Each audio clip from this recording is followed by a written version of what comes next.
The September afternoon sun cast long shadows through the tall windows of Pembroke House as Eleanor Ashworth stood in the marble entrance hall, her worn valise clutched in gloved hands that betrayed only the slightest tremor. The grey wool of her dress, though meticulously pressed, spoke of too many washings and careful mending, its modest cut marking her immediately as what she was, a woman of gentle birth, fallen upon circumstances that required her to work for her bread. At 26, Eleanor had long since reconciled herself to the label of spinster, that peculiar designation society reserved for women who had failed to secure a husband by the arbitrary age it deemed appropriate. The butler who had admitted her disappeared down a corridor, leaving her to study the portraits of previous Pembroke generations that gazed down with oil-painted hauteur, their eyes seeming to judge and find wanting this latest addition to their household. Through a partially open door to her left, she could hear voices engaged in conversation, the low rumble of a masculine tone punctuated by the higher, more insistent notes of an older woman. Eleanor knew she should not listen, that eavesdropping was beneath her, yet something in the casual dismissiveness of the male voice held her frozen in place. "Mother, I assure you the new governess is merely temporary," Lord Alexander Pembroke was saying, his words carrying the bored inflection of a man discussing an tiresome household arrangement. "Until we find someone more suitable for the children, she will suffice. The agency assured me she was competent enough for our immediate needs." The words struck Eleanor like physical blows, each one confirming what she had always known about her place in the world. She was a stopgap, a placeholder, someone to fill a position until a better option presented itself. Through the crack in the door, she glimpsed him then, this man who had just relegated her to temporary status without having laid eyes upon her. Lord Pembroke stood with his back partially turned, one hand resting on the mantelpiece in a pose of studied elegance. Even from her limited vantage point, she could see he was everything society prized, tall, broad-shouldered, with the kind of casual confidence that came from never having to question one's place in the world. His dark hair was fashionably dishevelled, and when he turned slightly to address his mother again, Eleanor caught sight of a profile that would have made lesser women swoon. "Really, Alexander," Lady Pembroke's voice carried the imperious tone of a woman accustomed to being obeyed. "You take far too casual an approach to the household staff. The children's education is not a matter to be treated so lightly." He laughed then, a sound devoid of genuine mirth. "The children will survive a few weeks with whatever her name is, Miss Ashworth, I believe the agency said. These governess types are all the same, Mother. Pinched faces, moralizing dispositions, and a tendency to develop inappropriate attachments to their employers. Better to make clear from the start that her position is temporary."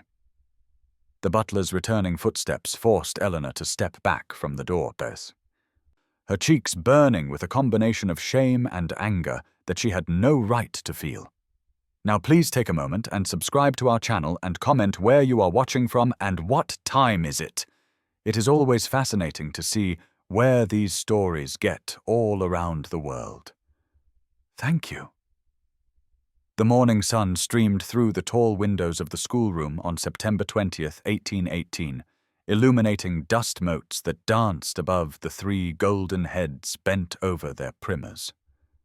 Eleanor Ashworth moved between her pupils with quiet efficiency, the grey wool of her dress whispering against the wooden floor as she paused to correct young Sophia's penmanship, to encourage Timothy's halting attempts at Latin, and to challenge Lydia with a more complex mathematical problem. 5 days had passed since her arrival at Pembroke House,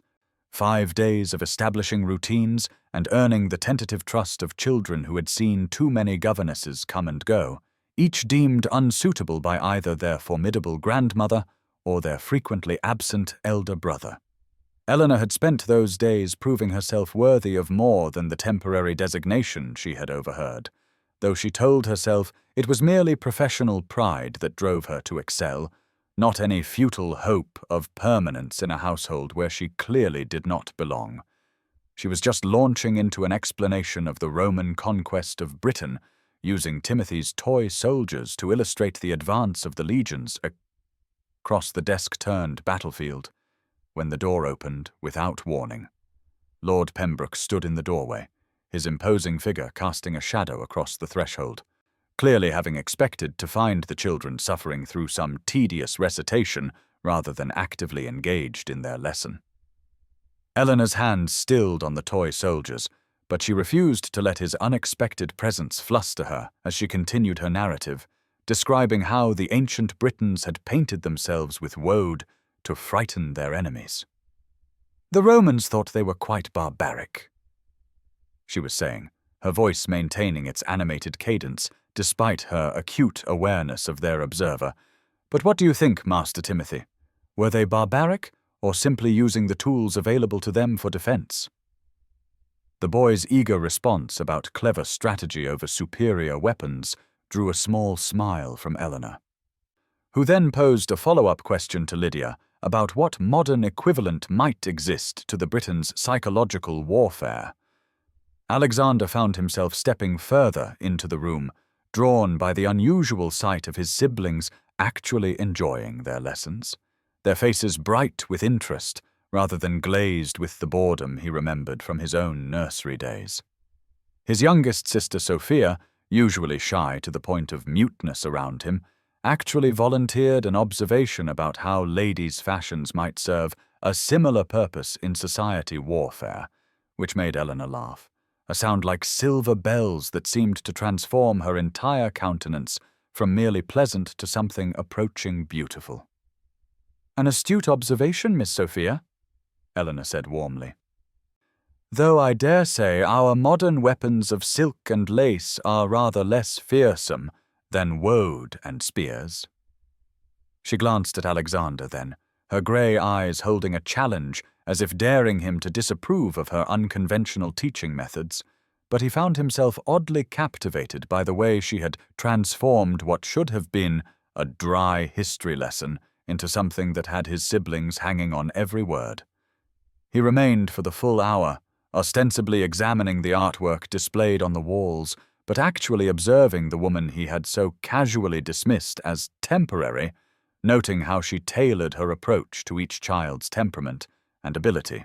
how she praised Timothy's enthusiasm while gently correcting his tendency toward bloodthirsty historical interpretation,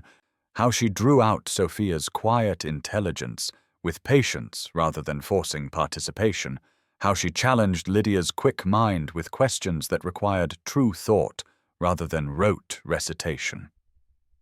When the lesson concluded and she assigned their afternoon work, Alexander found himself lingering still, watching as she helped Sophia with a particularly stubborn ink stain on her fingers, the gesture so naturally maternal that it stirred something unnameable in his chest.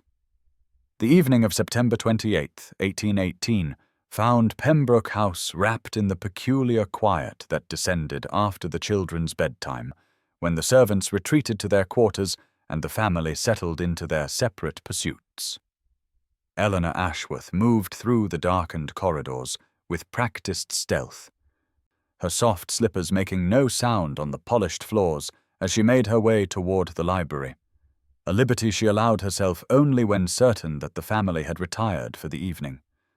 Her dark blue dress, a modest upgrade from her usual grey achieved through careful saving and the sale of her mother's last remaining brooch, blended with the shadows as she slipped through the heavy oak door and into the book-lined sanctuary that had become her secret refuge. The familiar scent of leather bindings and old paper enveloped her like a welcome embrace as she moved toward the section she had been exploring the previous week, her fingers trailing along the spines until she found the volume of poetry she had been forced to abandon when footsteps in the corridor had sent her scurrying back to her room. She was just reaching for the book when the door opened behind her, flooding the space with lamplight and causing her to freeze with her hand extended, caught in the act of borrowing what she had no real right to touch. Lord Pembroke stood in the doorway, his tall figure backlit by the corridor lamps, creating an imposing silhouette that made Eleanor's heart pound with the certainty that she was about to be dismissed for overstepping her boundaries. Yet instead of the harsh reprimand she expected, his voice, when it came, held only mild curiosity tinged with something that might have been amusement. "Miss Ashworth, I had not taken you for a thief of literature, though I suppose there are worse crimes one might commit in the dark of night." The gentle teasing in his tone emboldened her to turn and face him properly, her chin lifting with a pride that 2 weeks in his household had not managed to diminish. "I apologize, my lord. I merely wished to borrow a volume of poetry to read in my room, and I did not wish to disturb anyone with my request." He moved into the room, setting his lamp on a nearby table, the warm light catching the mahogany highlights in his dark hair and softening the aristocratic planes of his face. "Pope, I see," he observed, noting the book her fingers still touched. "An interesting choice for a governess. Most would have reached for improving sermons or moral tales suitable for recitation to children." Eleanor felt a spark of indignation at his assumption, her grey eyes flashing as she pulled the volume from the shelf with deliberate purpose. "Perhaps, my lord, you have employed governesses who felt the need to perform their role even in their private hours, but I find that poetry feeds the soul in ways that sermons cannot, and a soul well fed is better equipped to nourish young minds." The corner of his mouth quirked upward at her spirited defense, and he moved closer, close enough that she could detect the faint scent of brandy and tobacco that clung to his evening jacket. "Then by all means, Miss Ashworth, let us discuss Pope's feeding of souls, though I confess I find his satire more likely to skewer them than nourish them." What followed was an hour that passed like minutes as they found themselves seated in opposite chairs before the cold fireplace, debating the merits of various poets with an animation that surprised them both. Eleanor discovered that beneath Lord Pembroke's facade of bored aristocrat lay a sharp intellect and a genuine love of literature that matched her own, while he found himself captivated by her unique perspectives and the way her face transformed when she spoke of something she loved, becoming almost incandescent with passion. When the clock chimed midnight and she rose to leave, he heard himself saying, "You need not sneak about like a criminal, Miss Ashworth. The library is at your disposal whenever you wish to use it." The gratitude that flooded her features was swiftly masked by proper composure, but not before he glimpsed something that made his chest tighten unexpectedly. "You are very kind, my lord," she said softly, clutching the borrowed volume to her chest like armor. As she moved toward the door, he called after her, "Miss Ashworth." And when she paused to look back, he found himself momentarily lost for words before managing, "I should be interested to hear your thoughts on Pope when you have finished, if you would not find such a discussion too tedious." The smile that graced her lips was small but genuine, transforming her pleasant features into something approaching beauty. "I should like that very much, Lord Pembroke," she replied before disappearing into the corridor, leaving him alone with the unsettling realization that he was already anticipating their next encounter with an eagerness that was wholly inappropriate for a man who had declared her position temporary. The afternoon of October 5th, 1818, arrived with all the golden glory of autumn, painting the gardens of Pembroke House in shades of amber and russet that seemed to set the very air ablaze with colour. Eleanor Ashworth had brought her 3 charges outdoors for their natural philosophy lesson, spreading a large blanket beneath the ancient oak tree whose branches offered dappled shade while still allowing enough light for their sketching exercises. The children were tasked with drawing the various leaves they had collected, learning to observe the subtle differences between oak and maple, elm and birch, while Eleanor moved among them, offering gentle guidance and encouragement. She had wrapped herself in a soft wool shawl against the October breeze, its faded brown complementing her dark blue dress, the same one she had worn to the library that night a week ago when Lord Pembroke had found her borrowing poetry. Their evening discussions had become something of a ritual since then, though neither acknowledged the deliberate nature of their encounters, both pretending surprise when they happened to find themselves in the library at the same hour. Today, however, he had surprised her by appearing in the garden in the full light of day, his tall figure casting a shadow across their blanket as he approached with an easel under his arm and a box of watercolors in his hand. "I thought I might join your artistic endeavors," he announced with studied casualness, though Eleanor noticed the way his eyes lingered on her face as if seeking permission. "If you have no objection to an amateur attempting to keep pace with such accomplished artists." Sophia giggled at being called an artist, while Timothy immediately began explaining his leaf with the exhaustive detail that only a 7-year-old could muster. Eleanor found herself oddly flustered by Alexander's presence in this informal setting, away from the structured confines of the library, where their conversations, however intimate in content, maintained the barrier of furniture between them. Here in the garden, with the children as unconscious chaperones, the boundaries seemed less defined, the very air charged with possibility. She watched from the corner of her eye as he set up his easel with practiced movements, his coat discarded on the grass, revealing the fine linen of his shirt, the sleeves of which he proceeded to roll up with a carelessness that would have horrified his valet. The autumn breeze played with his dark hair, disturbing its usually perfect arrangement, making him appear younger, more approachable, more dangerously attractive than the controlled gentleman she met in the library. They worked in companionable quiet for a time, the only sounds the whisper of brushes on paper and Sophia's occasional questions about color mixing, which Alexander answered with surprising patience and knowledge.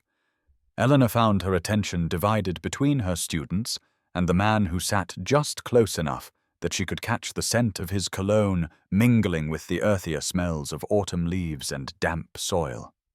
She was leaning over to examine Lydia's remarkably accurate oak leaf when a particularly robust gust of wind swept through the garden, catching her shawl and sending it flying while simultaneously pulling several pins from her carefully arranged hair. The heavy mass of her honey-brown tresses, usually confined in a severe governess's bun, came tumbling down around her shoulders in wild disarray, causing her to gasp and reach up instinctively to try to contain the damage. Alexander moved without thought, his body responding before his mind could censure the impropriety of the action, his hand reaching out to catch a long strand that had blown across her face. Time seemed to slow as his fingers hovered mere inches from her cheek, both of them frozen in the moment of almost touch, their eyes meeting with an electric awareness that sent heat flooding through Eleanor's entire body. She could see the flecks of gold in his brown eyes, could feel the warmth radiating from his hand so close to her skin, could hear her own heart pounding so loudly she was certain he must hear it too. The children, oblivious to the charged moment between the adults, continued their chattering and drawing, but Eleanor felt as if the entire world had narrowed to this singular instant of possibility. Alexander's hand trembled slightly before he slowly, reluctantly, lowered it without making contact, though his eyes remained locked on hers with an intensity that spoke volumes about what he wanted to do versus what propriety demanded. "Your hair," he said unnecessarily, his voice rougher than usual, and Eleanor quickly turned away, her fingers fumbling to twist the wayward locks back into some semblance of order, though she knew it was hopeless without her pins, which the wind had scattered beyond retrieval. Neither of them noticed the figure watching from the morning-room window, where Lady Pembroke stood with her embroidery forgotten in her hands, her expression growing stonier with each passing moment as she observed her son's obvious fascination with the unsuitable governess, whose hair now tumbled about her shoulders like some common dairymaid. The evening of October 12th, 1818, found the dining room of Pembroke House transformed into a glittering display of crystal and candlelight, the long mahogany table set with the finest china and silver that gleamed like scattered stars against the pristine white tablecloth. Eleanor Ashworth stood uncertainly in the doorway of the servants' dining hall, having been summoned by Lady Pembroke herself to join the family dinner. An unusual request that filled her with both confusion and a creeping sense of dread. She had worn her best dress for the occasion, a modest creation of deep green wool that was still painfully plain compared to the silk and satin confections that adorned the female guests who were already gathering in the drawing-room, their voices carrying through the house like the chittering of exotic birds.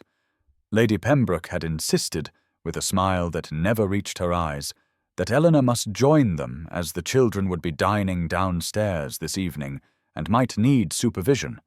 though Eleanor knew perfectly well that the nursery maid was more than capable of managing 3 well-behaved children for a single meal. As she entered the dining room, she felt the weight of multiple gazes upon her, some curious, others dismissive, and a few openly contemptuous as they took in her simple attire and uncertain demeanour. Lady Pembroke,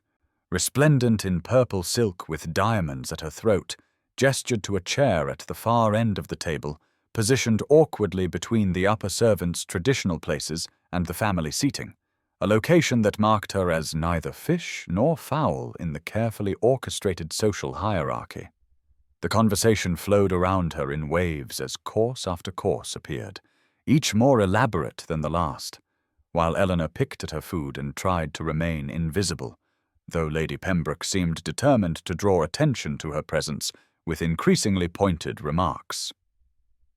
"Miss Ashworth comes to us from reduced circumstances," Lady Pembroke announced to Mrs. Harrington, the wife of a neighbouring squire, her tone dripping with false sympathy. "Though she does her best with what little she has, one must make allowances for those who have not had our advantages." Eleanor felt heat rising in her cheeks, but kept her eyes fixed on her plate, her fingers tightening on her fork as Lady Pembroke continued her campaign of subtle humiliation disguised as charity. "Of course, we cannot expect everyone to understand the nuances of proper society," Lady Pembroke continued, addressing the table at large, though her words were clearly aimed at Eleanor, "which is why certain positions in a household must be, by their very nature, temporary, until more suitable arrangements can be made." The emphasis on the word temporary felt like a physical blow, and Eleanor could not stop herself from glancing toward Alexander, who sat frozen at the head of the table, his jaw clenched and his knuckles white as he gripped his wine glass.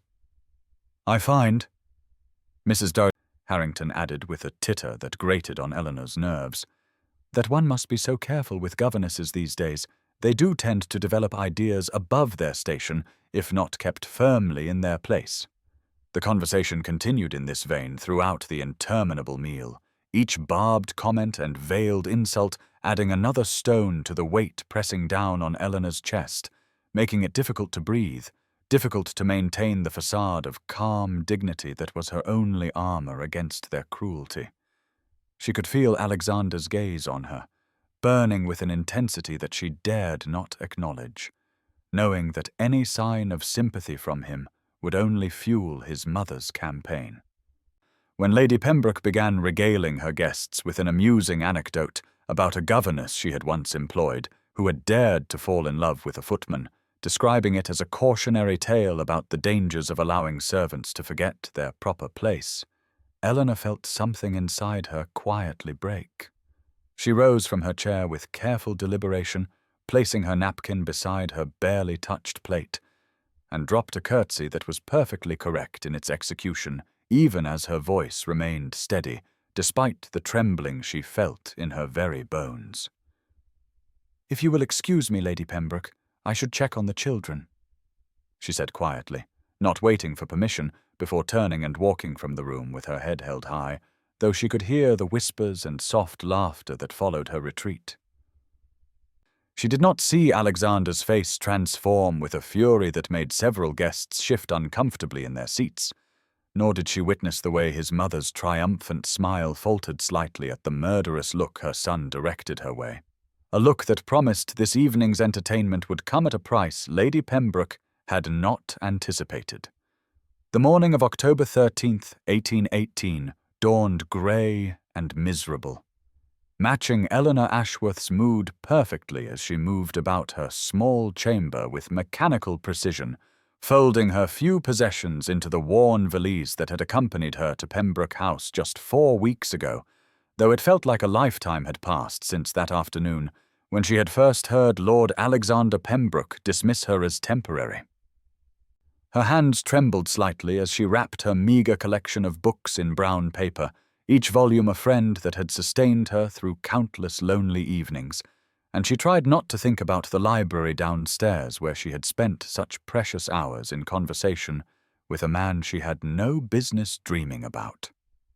The events of the previous evening played through her mind in an endless, mortifying loop as she packed her simple dresses, Lady Pembroke's cutting remarks echoing in her ears alongside the tittering laughter of the dinner guests who had witnessed her humiliation with such obvious enjoyment. She had barely slept, spending the dark hours composing and recomposing her letter of resignation in her mind, searching for words that would maintain her dignity while explaining that she could no longer remain in a position where she was so clearly unwelcome, so obviously considered beneath contempt by the mistress of the house. The sound of rapid footsteps in the corridor made her pause, her heart leaping traitorously, even as she told herself it was likely just a servant about their morning duties. But then came the knock at her door, firm and demanding in a way that no servant would dare. "Miss Ashworth, I must speak with you." Alexander's voice carried through the wood, tight with an emotion she could not quite identify,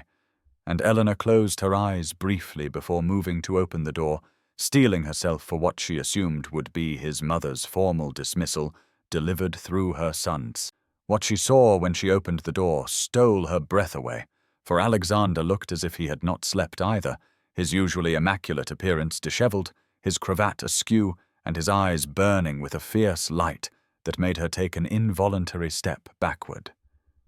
"You are packing," he said unnecessarily, his gaze taking in the open valise on her bed, the wrapped books, the careful organization of her departure,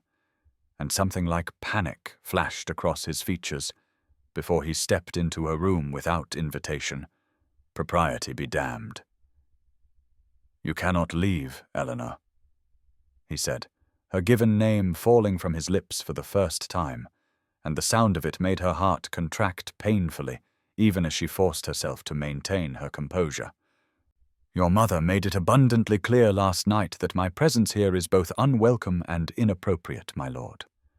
she said quietly, returning to her packing with hands that shook despite her best efforts to appear calm.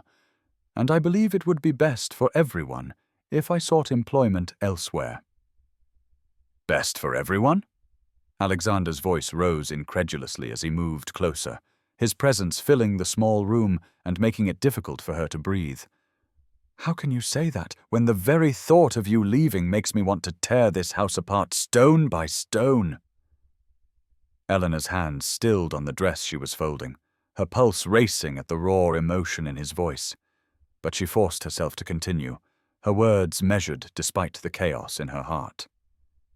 "You told your mother I was temporary," she reminded him, not turning to face him because she knew her resolve would crumble if she looked into his eyes. "Merely a stopgap until someone more suitable could be found for the children." The silence that followed her words was deafening, and then she heard him move, felt the warmth of him directly behind her, close enough that she could feel his breath stirring the loose tendrils of hair at her neck. "I was a fool," he said roughly, his voice thick with self-recrimination. "A blind, stupid fool who did not recognize the treasure that had walked into my life until I saw my mother trying to drive you away." Eleanor turned then, unable to resist any longer, and found herself trapped between the bed and his body, his eyes boring into hers with an intensity that made her knees weak. "Do not leave," he said simply, and the naked plea in his voice undid her more thoroughly than any passionate declaration could have. "I know I have no right to ask. I know my mother was cruel. I know you deserve better than a house where you are not valued as you should be. But I am begging you, Eleanor, Please do not leave." She saw then what she had not dared to see before, the truth written plainly across his features, the depth of feeling he had been trying to hide, perhaps even from himself, and her carefully constructed walls began to crumble. "Your mother will make my life a misery," she whispered, voicing her deepest fear, and Alexander's jaw clenched as his hands came up to frame her face with infinite gentleness.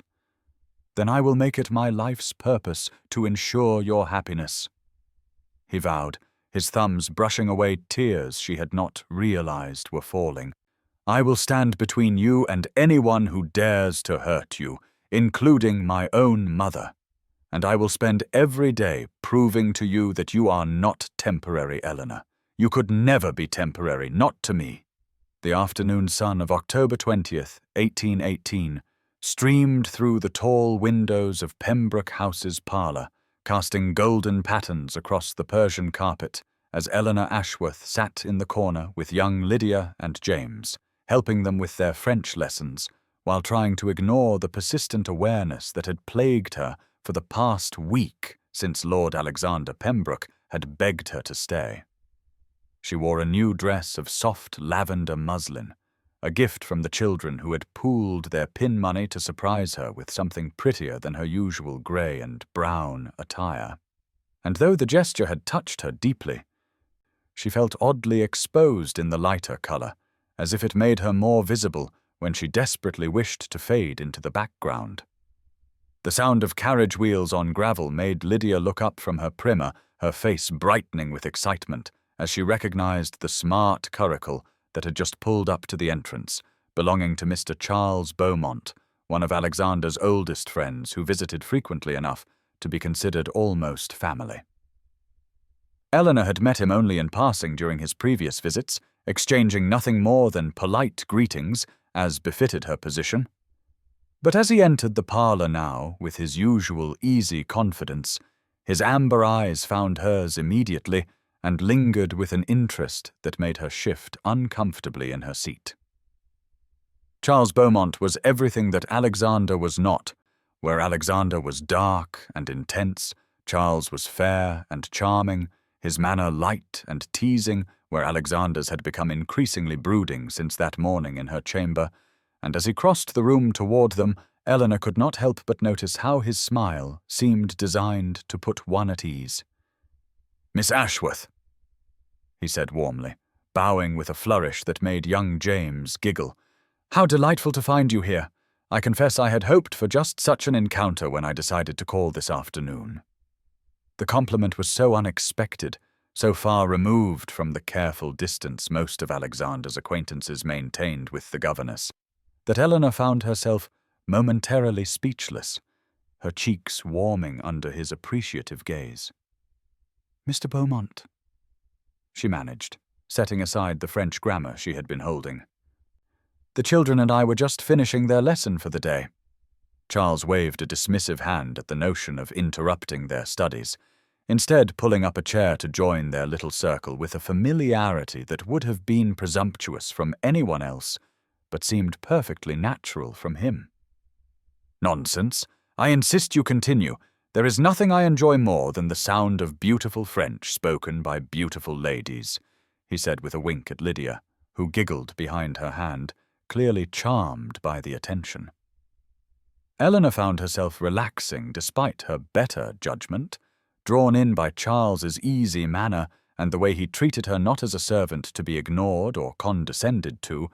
but as a woman worthy of conversation and respect, asking her opinions on literature and current events with what seemed to be genuine interest in her responses. She was so engaged in their discussion of the latest Walter Scott novel that she did not notice Alexander's arrival until his shadow fell across her book, his presence suddenly filling the room with a tension that made the previously light atmosphere feel charged with electricity. "Charles," Alexander said, his voice carefully neutral, though Eleanor could detect the underlying edge. "I was not expecting you today." Charles rose languidly from his chair, his smile never faltering, though something sharp flickered in his eyes as he regarded his friend. Can a man not call upon his oldest friend without warning? Though, I confess, I find myself most pleasantly diverted by the charming company I discovered here.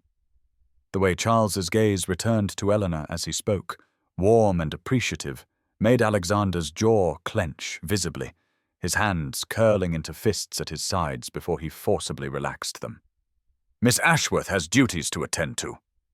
Alexander said stiffly, moving to position himself between Eleanor and Charles in a way that was both protective and possessive.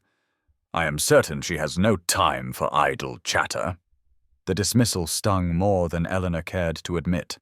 especially after the week of careful kindness Alexander had shown her since preventing her resignation, and she rose from her seat with as much dignity as she could muster, dropping a curtsy to both men. "Of course, my lord. If you will excuse me, Mr. Beaumont, it was a pleasure speaking with you." Charles caught her hand before she could leave, raising it to his lips in a gesture that was perfectly proper, yet somehow felt intimate, his eyes holding hers as he spoke. "The pleasure was entirely mine, Miss Ashworth, and I do hope we shall have opportunity to continue our discussion very soon. Perhaps you would do me the honor of walking with me in the gardens tomorrow afternoon." The invitation hung in the air like a challenge, and Eleanor could feel Alexander's fury radiating from him in waves, though Charles seemed blithely unaware, or perhaps simply uncaring of his friend's reaction. That is very kind, Mr. Beaumont," Eleanor said carefully, acutely aware of Alexander's burning gaze, "but I am not certain my duties would permit such an excursion." Charles's smile widened, as if her hesitation was merely a formality to be overcome rather than a genuine refusal. "Surely even the most dedicated governess is permitted some time for fresh air and improving conversation. I shall call at 3 o'clock tomorrow, and if your duties permit, I would be honored by your company." Eleanor could think of no polite way to refuse without causing a scene, especially with Lydia and James watching the exchange with bright-eyed curiosity, and so she merely nodded, murmuring something non-committal before gathering the children and ushering them from the room, feeling the weight of both men's gazes on her retreating form. She did not see the way Alexander rounded on Charles the moment she was gone, his carefully maintained control finally snapping as he demanded to know what game his friend was playing. Nor did she hear Charles's cool response that perhaps, if Alexander was not prepared to publicly acknowledge his interest in the lady, he could hardly complain if others chose to court her properly. But she felt the reverberations of that confrontation throughout the house for the rest of the day, in the way Alexander prowled the corridors like a caged beast, in the speculative looks the servants cast between their master and his guest, in the very air itself that seemed to crackle with the promise of storms to come. And Eleanor knew with a sinking certainty that her quiet life at Pembroke House was about to become anything but temporary. The evening of October 25th, 1818, found Eleanor Ashworth in a state of nervous anticipation she had never before experienced, standing in her small chamber at Pembroke House, while Margaret Sinclair, her cousin who had arrived unexpectedly that afternoon, fastened the delicate pearl buttons running down the back of a borrowed ball gown of the softest rose silk that transformed her from overlooked governess to a woman who might actually belong at a local assembly. The past 5 days had passed in a whirlwind of confusion and barely suppressed tension, as Charles Beaumont had indeed called for their walk as promised, and then again the next day and the next, his attentions becoming increasingly marked, while Alexander had grown progressively more brooding, watching their interactions with an intensity that made Eleanor's skin prickle with awareness, even across a crowded room. She had tried to discourage Charles gently, knowing that his interest, however flattering, could lead nowhere good. But he had merely laughed at her protests and declared that a woman of her intelligence and beauty should not hide herself away in a schoolroom. And when the invitation had arrived for tonight's assembly at the Thornhill estate, he had somehow convinced Lady Pembroke that Eleanor should attend as Margaret's companion, though Eleanor suspected Alexander's mother had agreed, only to see what spectacle might unfold. Now, as Margaret tucked a final pin into Eleanor's carefully arranged hair and stepped back to survey her handiwork with satisfaction, Eleanor caught her own reflection in the small mirror and barely recognized the woman staring back at her. The rose gown bringing out the warmth in her complexion and making her eyes appear larger and more luminous than she had ever seen them.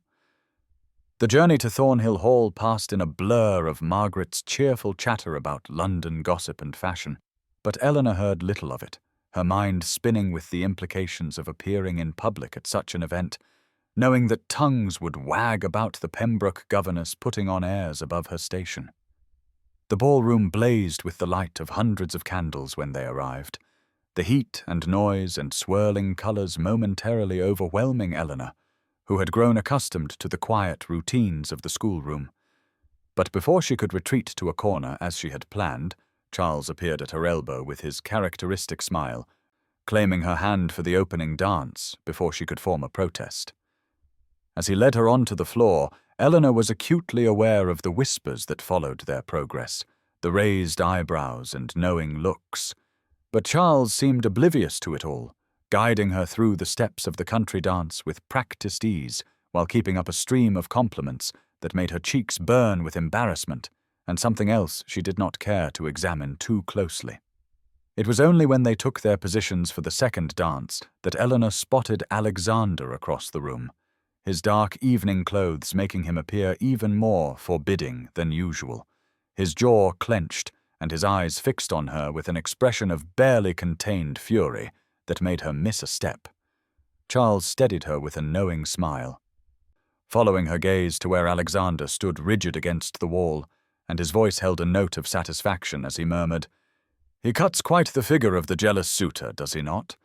Though one wonders why he maintains this pretense of indifference when his feelings are so transparently obvious to everyone, but perhaps you, my dear Eleanor." The dance separated them before Eleanor could respond, her mind reeling from Charles's observation, and when they came together again, he continued as if there had been no interruption. "I intend to offer for you, Eleanor, to give you the life you deserve, away from the petty tyrannies of service and the whims of employers who do not value you as they should." The words struck Eleanor like a physical blow, the dance suddenly feeling like a trap she could not escape, and she was grateful when the music ended and she could step away from Charles, only to find Alexander materializing at her side with a possessiveness that sent whispers rippling through the nearby guests. "You have monopolized Miss Ashworth quite enough, Charles," Alexander said, his voice carrying a dangerous edge that made several people step back. "I believe the next dance is mine." Charles's smile turned sharp as he retained his hold on Eleanor's hand, preventing her from moving away, his voice pitched to carry to the interested observers gathering around them. "I was not aware that employers could claim their servants' dances as if they were property, Pembroke, or perhaps there is some other claim you wish to make public?" The challenge in his words was unmistakable, the implication clear to everyone present. And Eleanor felt the blood drain from her face as she realized she had become the center of a very public confrontation that could only end badly. Alexander's face darkened dangerously, his hand moving to Eleanor's elbow in a gesture that was both protective and unmistakably possessive as he spoke with quiet fury. "Have a care how you speak of Miss Ashworth, Charles. She is under my protection." The words rang out across the suddenly hushed ballroom, their meaning subject to multiple interpretations, and Charles's laugh held no humor as he released Eleanor's hand with elaborate courtesy. "Your protection? How fascinating! And what exactly does that protection entail? The temporary arrangement of employment, or something more permanent that you lack the courage to declare?" The insult landed precisely as intended, and Eleanor watched in horror as Alexander's hands curled into fists, his control finally snapping as he took a step toward Charles, who stood his ground with infuriating calm. "You go too far, Beaumont," Alexander growled, and Charles shrugged with studied indifference. "Perhaps it is you who does not go far enough, Pembroke. Either declare your intentions toward Miss Ashworth honorably, or step aside for those who would." The gauntlet had been thrown, witnessed by half the county's society, and Eleanor knew with sinking certainty that there could be only one outcome to such a public challenge to Alexander's honor, even as she wanted to scream at both men to stop this madness before it went any further. But the words died in her throat as Alexander spoke with deadly calm. "Name your seconds, Beaumont. We will settle this at dawn." The mist hung heavy over Thornhill Meadow as dawn broke on October 26, 1818, painting the world in shades of grey that matched the dread coiling in Eleanor Ashworth's stomach as she crouched behind a copse of oak trees, her heart hammering so loudly she feared it might give away her presence to the men gathering in the field below where Alexander Pembroke stood, checking his pistol with methodical precision, while Charles Beaumont lounged against a fence post with infuriating nonchalance, both men attended by their seconds, who spoke in hushed tones about distances and rules of engagement. Eleanor had slipped from Pembroke House before first light, following the same path she had seen Alexander take, driven by a terror she could not name, and a desperate need to witness what her mere existence had brought about, though every sensible bone in her body screamed that she should return to the safety of her chamber and pretend ignorance of this madness.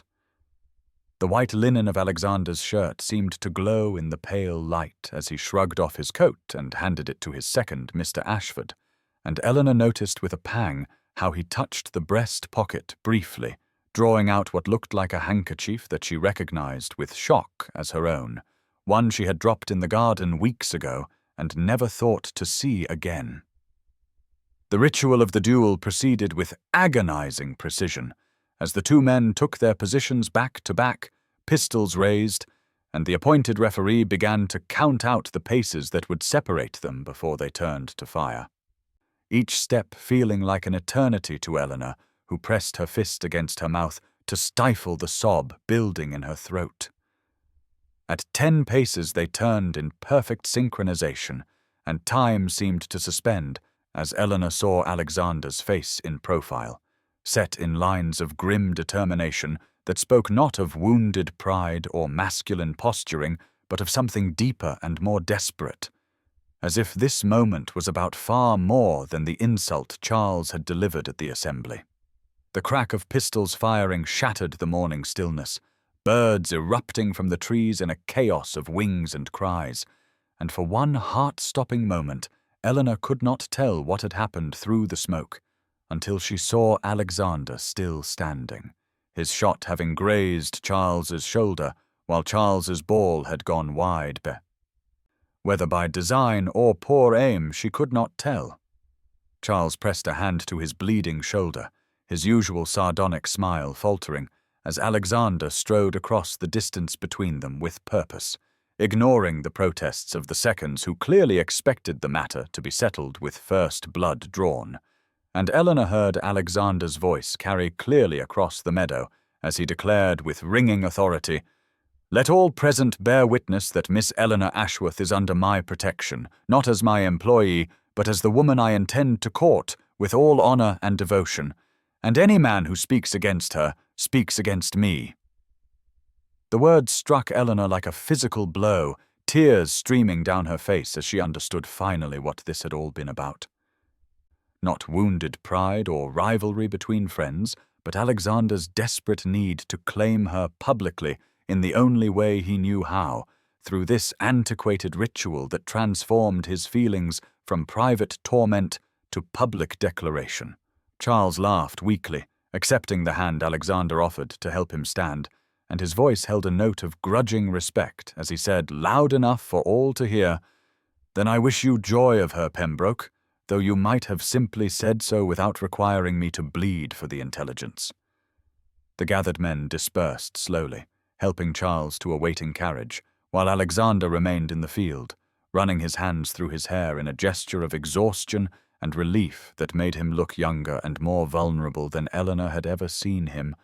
and she was about to slip away unseen when his head suddenly turned toward her hiding place, as if drawn by some invisible thread.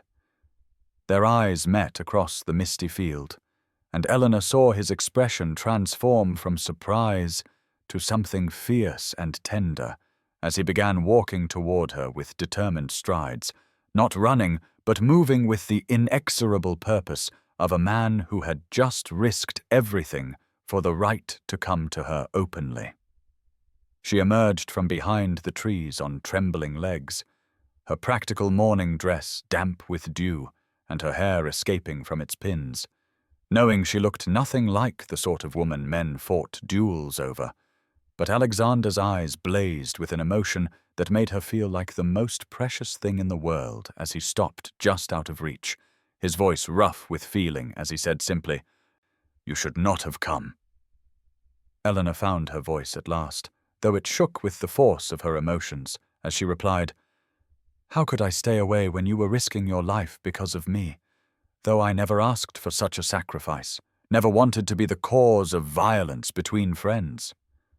Alexander's laugh was short and devoid of humor as he took another step closer, close enough now that she could see the powder burns on his hand and smell the acrid tang of gunpowder that clung to his clothes. "This was not about you, Eleanor, or rather it was entirely about you, but not in the way you think. It was about my cowardice, my failure to declare what you mean to me, my pathetic attempts to keep you close while maintaining the fiction that you were merely temporary." The word hung between them,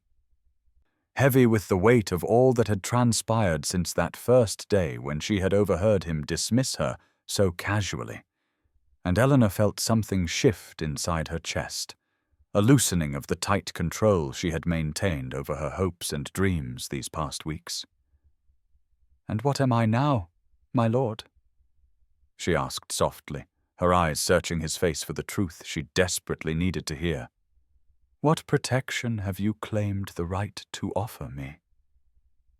Alexander's hand rose as if to touch her face before he caught himself, his fist clenching at his side as he struggled with the proprieties that still bound them, despite his public declaration.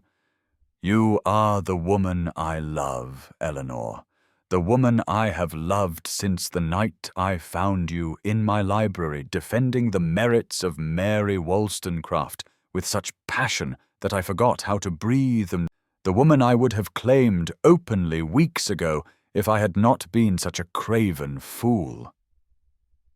The confession hung in the morning air between them, more shocking than the duel itself, and Eleanor felt her knees weaken as the full import of his words sank in. This proud earl, who could have anyone declaring his love for a governess society deemed beneath notice, and she knew with sudden clarity that everything in her life had just changed irrevocably,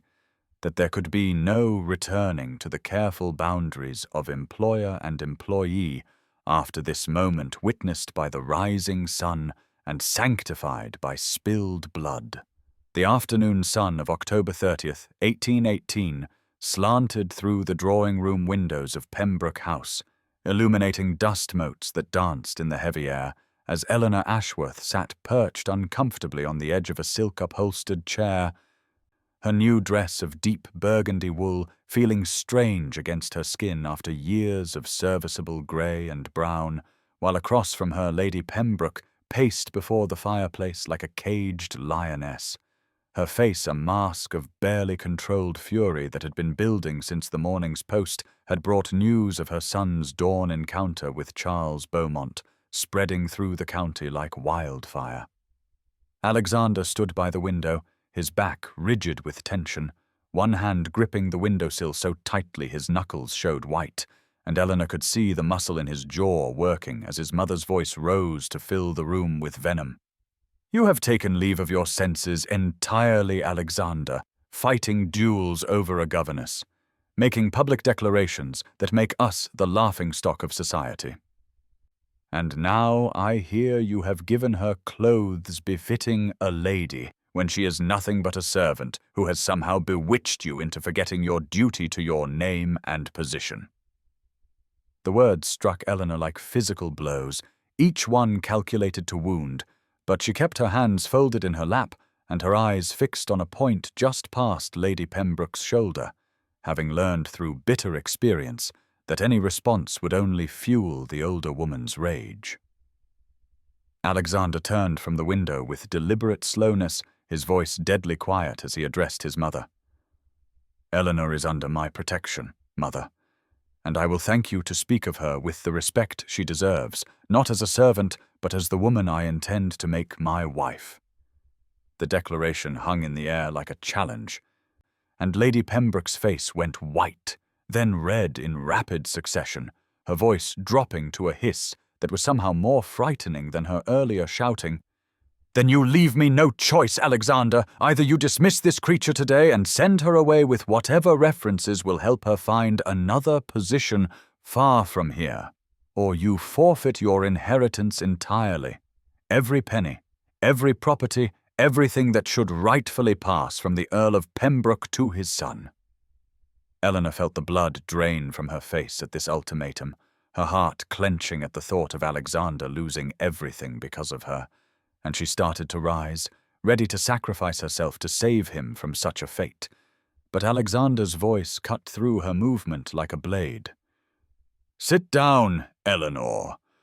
You are going nowhere." He crossed to his mother in 3 quick strides, his height allowing him to look down at her with an expression of such controlled fury that even Lady Pembroke took a step back. "If those are your terms, mother, then I accept them gladly. For what good is an inheritance if it comes at the cost of my soul? What use is wealth and position if I must live my life in misery, married to some vapid society miss, while the woman I love teaches other people's children and grows old alone because of your prejudice?" The passion in his voice made Eleanor's eyes fill with tears she refused to let fall, and Lady Pembroke seemed momentarily stunned by her son's vehemence before rallying with renewed vigor. "You speak of love as if it were more important than duty, than the continuation of a lineage that stretches back 300 years. And for what? For a woman who brings nothing to this union but her pretty face and whatever arts she has used to ensnare you." Before Alexander could respond, the drawing-room door burst open to admit Mr. Ashford, Alexander's friend and second from the morning's duel, his usually composed face flushed with indignation. "Forgive the intrusion, Pembroke, but I thought you should know immediately that Sir Reginald Harrington and Mr. George Whitmore were just overheard at the club making the most appalling remarks about Miss Ashworth, suggesting that she is a scheming adventuress who has used her position to compromise you. And when I defended her honor, they had the temerity to laugh and say that no decent man would risk his reputation for such an obvious social climber." The temperature in the room seemed to drop several degrees as Alexander went perfectly still, and Eleanor watched in growing horror as that stillness transformed into something dangerous, his voice emerging with lethal calm. "What exactly did they say, Ashford? Word for word, if you please." Ashford glanced apologetically at Eleanor before continuing, clearly uncomfortable repeating such slander in her presence. "Harrington said that you must be either besotted or blackmailed to make such a fool of yourself over a governess, and that someone should investigate what hold she has over you, while Whitmore suggested that perhaps Miss Ashworth's talents extend beyond the schoolroom in ways that would explain your sudden infatuation." The crude implication hung in the air like poison, and Eleanor felt her cheeks burn with humiliation even as Alexander's face went white with rage, his hands clenching into fists as he turned to Ashford with grim purpose. "You will act as my second for both encounters, I trust, and we shall meet them at dawn, one after the other, if necessary." Lady Pembroke's gasp of horror was drowned out by Eleanor's cry of dismay as she finally found her voice. "No, Alexander, please, I cannot bear to be the cause of more violence. Let them say what they will. Their words cannot hurt me if I do not give them that power." But Alexander was already moving, catching her hands in his and pulling her to her feet with gentle insistence, his eyes blazing with protective fury as he looked down at her. "Their words are an attack upon my future wife, Eleanor, and I will not allow such slander to stand. Not when it touches you, not when men who call themselves gentlemen dare to impugn your character simply because they cannot conceive of love that transcends their narrow definitions of suitable matches." The possessiveness in his voice, the absolute certainty with which he called her his future wife, despite her having given no answer to his suit, made Eleanor's resistance crumble, even as Lady Pembroke made a sound of disgust and swept from the room, her parting words hanging in the air like a curse. "Then you are no son of mine, Alexander, and when you come to your senses and find yourself ruined for a woman who will never truly belong in our world, do not come crying to me for forgiveness." The fog rolled thick across the riverside meadow as dawn broke on November 2nd, 1818, and Eleanor Ashworth found herself once again hidden among the willows, watching Alexander Pembroke prepare for not one but two duels in succession, her hands pressed against her mouth to stifle the sobs that threatened to escape, as she saw the bandage wrapped around his left arm from where Sir Reginald Harrington's bullet had grazed him just moments before, the white linen already showing spots of crimson that made her stomach clench with fear, and something else she could no longer deny was love. Alexander stood with his back to the river, checking his second pistol while Mr. Ashford argued quietly with the surgeon, who had been summoned to attend both encounters, clearly disturbed by the irregularity of conducting two affairs of honor in such rapid succession. But Alexander's jaw was set with the kind of determination Eleanor had come to recognize meant nothing would sway him from his course. The first duel with Harrington had been brief and brutal, Alexander taking his opponent's fire without flinching before deliberately shooting wide, then advancing on the wounded man to extract a public apology for his slanders against Eleanor's character, his voice carrying across the field with such cold fury that even Harrington's second had looked ashamed of his principal's conduct. Now George Whitmore stood 20 paces away, his usual swagger somewhat diminished by having witnessed the previous encounter, though he still attempted a casual demeanor as the seconds made their final preparations, and Eleanor could see his hands trembling slightly as he accepted his pistol, perhaps finally understanding that Alexander's determination to defend her honor went far beyond the usual aristocratic posturing. The ritual began again, that terrible counting of paces that seemed to stretch into eternity, and Eleanor found herself whispering prayers she had not said since childhood, begging any power that might listen to spare the man who had transformed himself from dismissive employer to fierce protector, to something she dared not name even in the privacy of her own thoughts. At the call to fire, both pistols spoke as one, and Eleanor's heart stopped as she saw Alexander stagger slightly before straightening, his shot having found its mark in Whitmore's shoulder, while Whitmore's bullet had torn through the fabric of Alexander's coat, but miraculously missed flesh, though the close call made her knees weak with relief and terror combined. Whitmore dropped his pistol, clutching his wounded shoulder, and Alexander strode toward him with the same implacable purpose he had shown with Harrington, his voice ringing clear in the morning air as he declared for all present to hear that any man who spoke against Miss Eleanor Ashworth would answer to him, that she was under his protection not as an employee or temporary fixture in his household, but as the woman he intended to make his countess. The words struck Eleanor like physical blows, each declaration of intent making her resistance to her own feelings crumble further, and she found herself emerging from her hiding place before she could think better of it, drawn by some force stronger than propriety or fear toward the man who had just risked his life twice over for the right to claim her publicly. Alexander turned at the sound of her footsteps on the damp grass, his face transforming from cold fury to something tender and desperate as he saw her approach. And without thought for the watching men, or the blood on his sleeve, or the impropriety of it all, he moved to meet her, catching her hands in his as she reached him, his voice rough with exhaustion and emotion, as he said simply, "You should not be here, Eleanor, but God help me, I am glad you are." The surgeon bustled forward, insisting on examining Alexander's wound properly,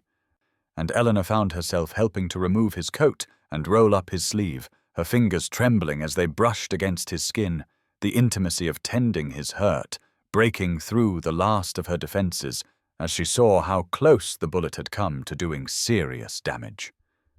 As she cleaned the wound with gentle efficiency, born of years tending her younger siblings' scraped knees and cut fingers, Alexander watched her face with an intensity that made her cheeks burn, his free hand coming up to catch hers as she worked, his voice low and urgent as he said, "I need you to understand something, Eleanor. These duels, this madness,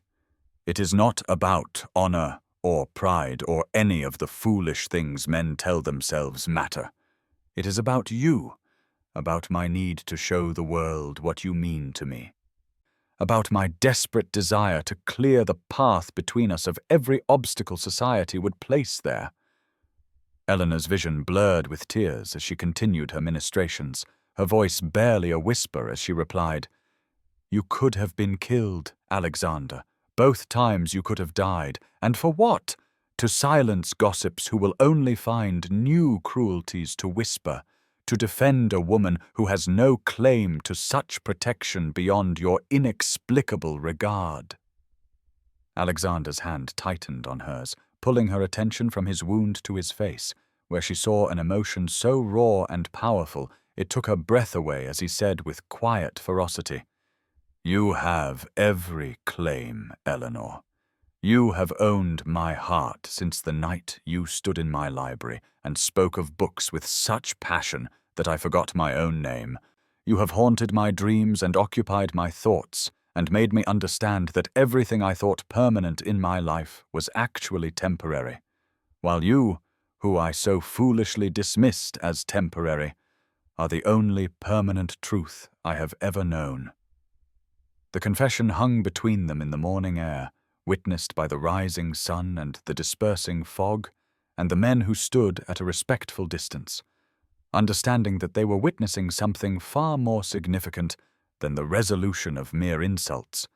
and Eleanor felt the last walls around her heart crumble as she looked into the eyes of this prudent earl who had just bled for her, fought for her, declared before witnesses that she was his future. Without conscious thought, her hand came up to touch his face, her thumb brushing away a smudge of powder from his cheek. And she heard herself say words she had never thought to speak aloud. "Then we are both fools, my lord, for I have loved you since that first night in the library. Loved you through every slight and dismissal, loved you even as I tried to armor my heart against the impossibility of it, and now you have torn down every defense I built, and left me with nothing but the truth of what I feel." Alexander made a sound that might have been a laugh or a sob, pulling her against him with his good arm in full view of everyone present. Propriety be damned, his lips pressing against her hair as he murmured, "Then let us be fools together, Eleanor, permanent fools who build a life on love rather than the temporary foundations of wealth and status that my mother values so highly. Let us show the world that what they call impossible is merely difficult, and what they call temporary can last forever if we have the courage to fight for it." The moonlight streaming through the glass panes of the conservatory on the evening of November the 5th, 1818, cast ethereal shadows across the exotic plants and flowers that filled the humid space with their heady perfume, and Eleanor Ashworth found herself seeking solace among the greenery, her fingers trailing across the delicate petals of an orchid as she tried to make sense of the tumultuous emotions that had consumed her since watching Alexander risk his life for her honor 3 days prior. The bandage on his arm, a constant reminder of how close she had come to losing him before she even had the courage to claim him. She had fled to this sanctuary after dinner, unable to bear another moment of Lady Pembroke's arctic silence or the knowing looks of the servants who whispered about the governess who had driven their master to such extremes of passion. And now she stood in her simple evening dress of dove-grey wool, her hair coming loose from its pins in the humid air, unaware that Alexander had been searching for her throughout the house with increasing desperation. The sound of the conservatory door opening made her turn, and there he stood, still wearing his dinner jacket, but with his cravat loosened and his hair dishevelled, as if he had been running his hands through it, his eyes wild with some emotion she dared not name as he stepped into the humid sanctuary and closed the door behind him with deliberate finality. "Eleanor," he said, her name emerging like a prayer or a plea. And she saw his hands trembling as he moved toward her through the moonlit paths between the plants.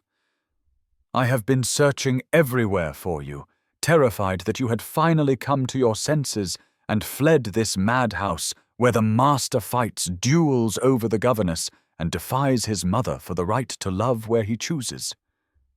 The raw vulnerability in his voice made her heart clench,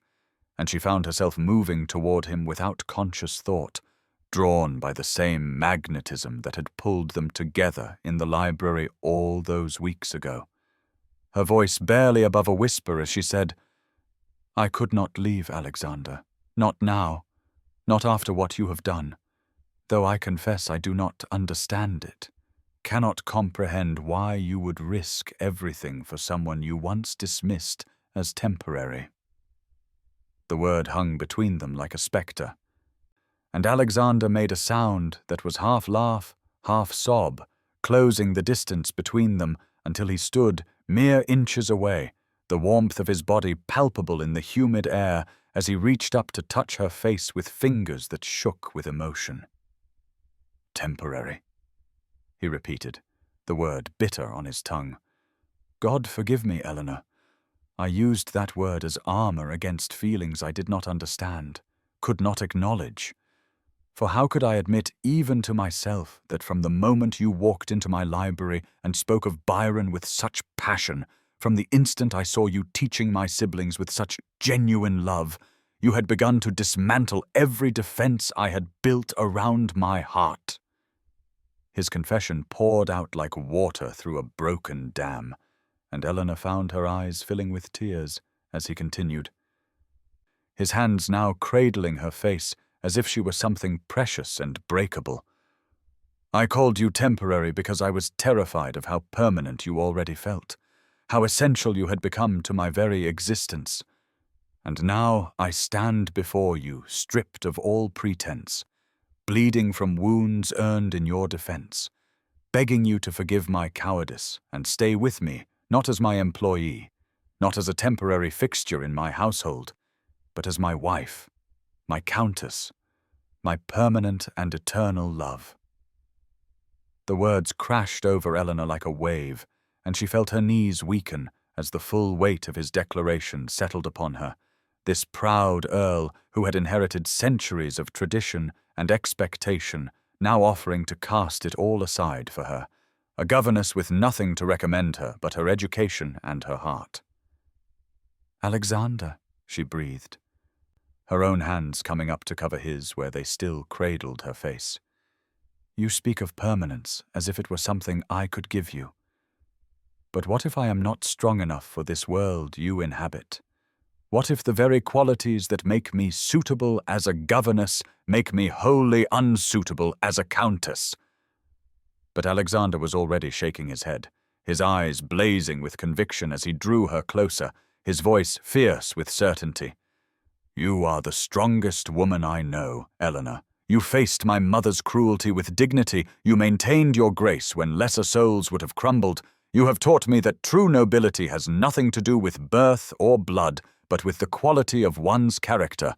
and yours shines brighter than any titled lady I have ever known." The moonlight caught the tears on Eleanor's cheeks as she looked up at him, seeing in his eyes not the dismissive aristocrat who had called her temporary,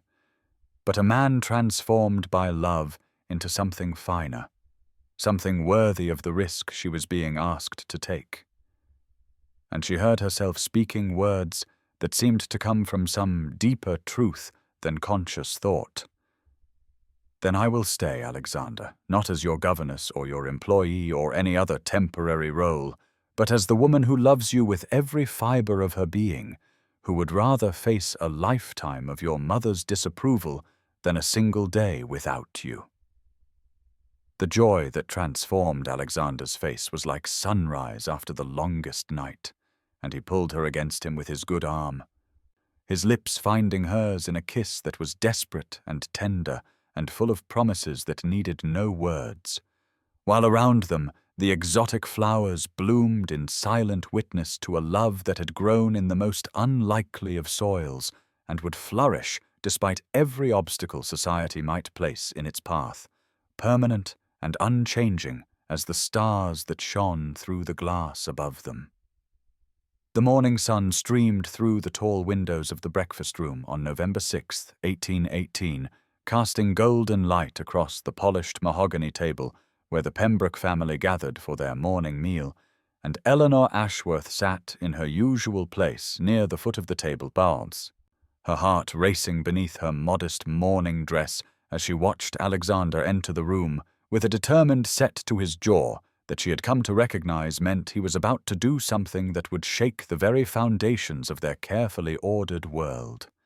Lady Pembroke presided over the table like an ice queen, her silver hair perfectly coiffed and her morning dress of severe black silk, making her look even more formidable than usual, while Alexander's younger siblings, James and Catherine, chattered about their lessons, blissfully unaware of the storm about to break over their heads.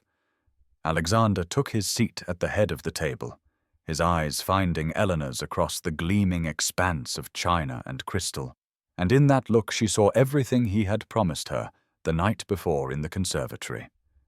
All the love and determination and defiance of convention that had led them to this moment of truth. The footman moved silently around the room, serving kedgeree and toast, and Eleanor found herself unable to eat, her stomach twisted in knots as she waited for Alexander to speak, knowing that once he did, there would be no going back from the path they had chosen together. Lady Pembroke was discussing the upcoming hunt ball with her usual attention to social minutiae when Alexander set down his coffee cup with deliberate precision and cleared his throat, the small sound somehow commanding instant attention from everyone in the room. "Mother," he began, his voice steady despite the magnitude of what he was about to say, "I have an announcement that cannot wait any longer, one that concerns the future of this family and my own happiness, which I have come to realize are inextricably linked to the presence of one person in this household." Lady Pembroke's eyes narrowed slightly, her fingers tightening on her own cup as she sensed the direction of his words. But before she could speak, Alexander continued, his gaze now fixed on Eleanor with an intensity that made her cheeks burn. "I intend to marry Miss Ashworth,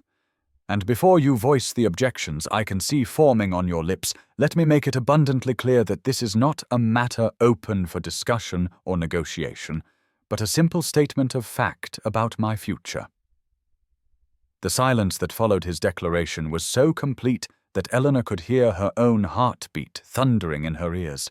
and then Lady Pembroke's cup crashed down onto its saucer with enough force to crack the delicate porcelain, her face draining of all color before flushing an alarming shade of red. "Have you taken leave of your senses?" Lady Pembroke's voice rose to a pitch Eleanor had never heard before, shrill with outrage and disbelief.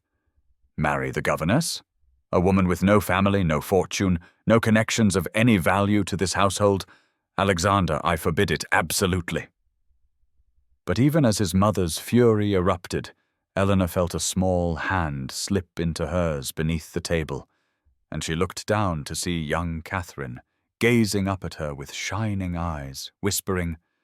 "Does this mean you'll truly be our sister now, Miss Ashworth?" And on her other side, 14-year-old James straightened in his chair and declared with all the dignity his young years could muster, "I think it's splendid, Alexander. Miss Ashworth is worth 20 of those simpering misses Mother keeps inviting to dinner."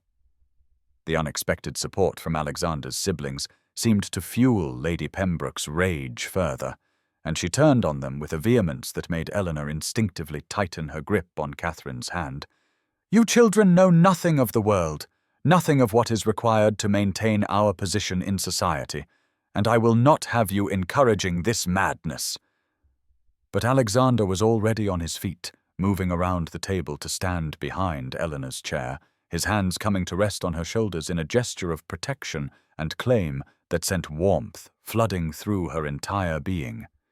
"The only madness here, Mother, is your belief that I would choose the approval of society over my own happiness and that of the woman I love, the woman who has brought more joy and genuine worth to this household in 2 months than all your suitable candidates have managed in years of vapid visits." Lady Pembroke rose as well, her entire body trembling with the force of her emotions.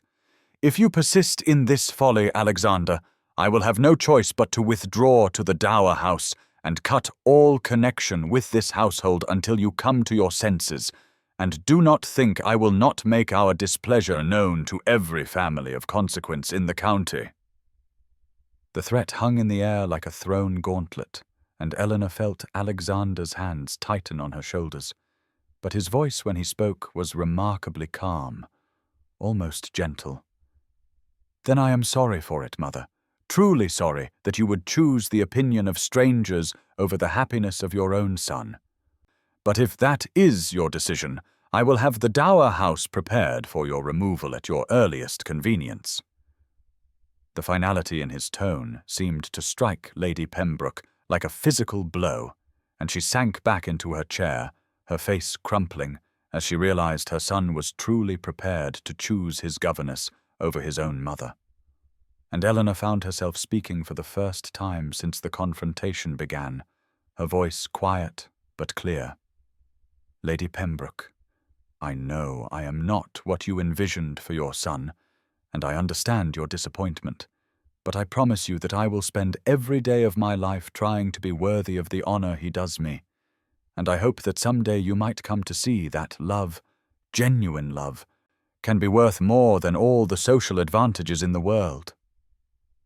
The words seemed to penetrate Lady Pembroke's fury in a way that Alexander's defiance had not, and she looked at Eleanor with something almost like bewilderment, as if truly seeing her for the first time, while Catherine burst out with childish enthusiasm. "Oh, Miss Ashworth, you must let me help plan the wedding, and you'll need new dresses, proper ones for a countess, and we can go to London for your trousseau." And James added with a grin, "And you won't have to eat in the schoolroom anymore, or pretend you don't know the answer when Mother's friends ask you ridiculous questions about geography." The children's innocent joy seemed to break something in the room's tension, and even Lady Pembroke's rigid posture softened slightly as she watched her younger children embrace the woman she had tried so hard to dismiss, while Alexander leaned down to press a kiss to the top of Eleanor's head, murmuring loud enough for all to hear, "You see, my darling, you are already more family to them than any society bride could ever be, and that is worth more than all the approval in England." The afternoon sun of November 10th, 1818, cast long shadows through the skeletal branches of the rose garden at Pembroke House, where a few late blooms still clung defiantly to their thorny stems despite the approaching winter,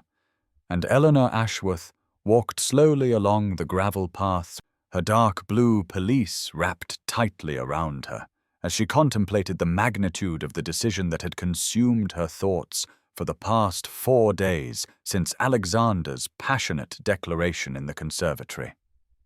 She had promised him an answer today, had seen the barely concealed anxiety in his eyes at breakfast, when he reminded her of their appointment in this very garden where weeks ago the wind had first betrayed the attraction between them. And now she stood among the fading flowers, her heart racing as she heard his footsteps approaching on the path behind her. "Eleanor." Alexander's voice was hoarse with emotion as he came to stand beside her, his greatcoat unbuttoned despite the chill, his hands clasped behind his back, as if he were physically restraining himself from reaching for her. "I have counted every hour,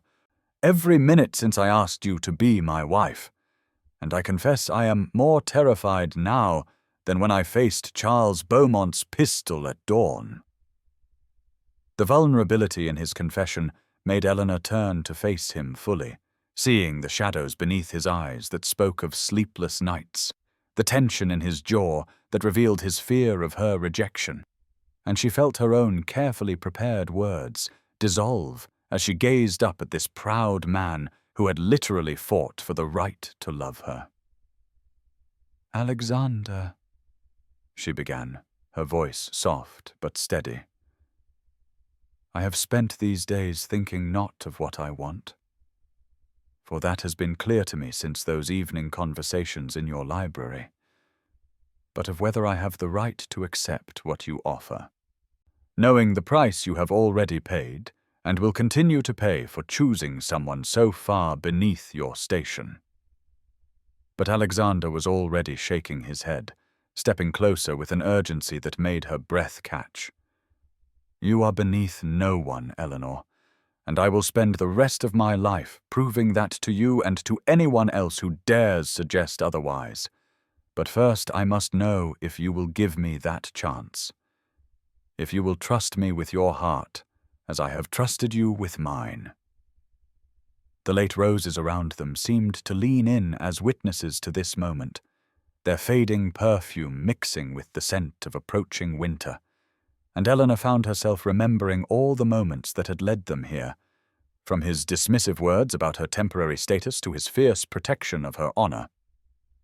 From stolen glances across the breakfast table to the feel of his hands on her shoulders as he defied his mother for her sake. "I have loved you," she said quietly, watching his eyes widen with hope. "Since the night you found me in your library and spoke to me, not as a servant, but as an equal. Since you looked at me and saw not just the governess, but the woman beneath. And every day since has only deepened that love, even as I tried to convince myself it was hopeless, that a man of your standing could never truly want someone like me for more than a passing fancy." Alexander made a sound that was almost a sob, reaching into his pocket to pull out a small velvet box that he opened with shaking hands to reveal a ring that caught the afternoon light with ancient fire sam, the sapphire at its center surrounded by diamonds in a setting that spoke of generations of Pembroke brides. "This was my grandmother's ring," he said, his voice thick with emotion. "And she would have loved you, Eleanor, would have recognized in you the same strength and grace that made her beloved by all who knew her, and I can think of no one more worthy to wear it, to take the place beside me that has been waiting for you since the moment you walked into my life." Eleanor felt tears spilling down her cheeks as she looked from the ring to his face, seeing in his eyes not just desire or infatuation, but the deep, abiding love that she had scarce dared to hope for. And she heard herself saying the words that would change everything. "Yes, Alexander, yes, I will marry you. I will stand beside you and face whatever society may say. I will be your wife, and your countess, and your friend, and your love for all the days that God grants us together." The joy that transformed Alexander's features was like watching the sun break through storm clouds, and his hands shook as he took the ring from its box and slipped it onto her finger, the weight of it feeling strange and wonderful and absolutely right, before pulling her into his arms with a fierce tenderness that made her feel cherished and protected and profoundly loved. "My darling Eleanor," he murmured against her hair as she pressed her face to his chest, feeling his heart racing beneath the fine wool of his coat. "You have made me the happiest man in England, and I swear to you that you will never regret this decision, that I will spend every day proving worthy of the trust you place in me, that the word temporary will never again be associated with anything connected to you in my life or my heart." Around them, the garden seemed to celebrate their union, the late afternoon sun breaking through the clouds to gild the remaining roses with golden light. And Eleanor lifted her face to his, seeing her future reflected in his eyes, a future that had seemed impossible mere weeks ago when she had arrived as a humble governess, but now stretched before them bright with promise and permanent as the ring that adorned her finger, symbol of a love that had grown in defiance of every convention and would flourish despite every obstacle the world might place in their path. The bells of St. Mary's Church rang out across the frost-covered landscape on the morning of November 20th, 1818, their bronze voices carrying the news of Sunday service to every household in the county. And Eleanor Ashworth stood before the looking-glass in her bedchamber at Pembroke House, her hands trembling slightly as she adjusted the elegant bonnet that framed her face, a creation of midnight blue velvet trimmed with silver ribbon that had arrived just yesterday from London, along with the matching pelisse that transformed her from governess to future countess in the eyes of the world. Alexander appeared in the doorway, resplendent in his dark morning coat and cream waistcoat, his eyes warming as they took in her appearance, and he crossed the room to stand behind her, his hands coming to rest gently on her shoulders as he met her gaze in the mirror. "You look absolutely beautiful, my darling. Though I confess I am more concerned with the pallor in your cheeks than the perfection of your ensemble, for I know how difficult this first public appearance as my betrothed will be for you." Eleanor leaned back into his solid warmth, drawing strength from his presence as she had learned to do over the past 10 days since accepting his proposal. "I cannot pretend I am not nervous, Alexander, for we both know that many in the congregation will view our engagement as a scandal, a governess reaching above her station to ensnare the Earl of Pembroke, and I fear their censure not for myself, but for what it might mean for you and your family's standing in society."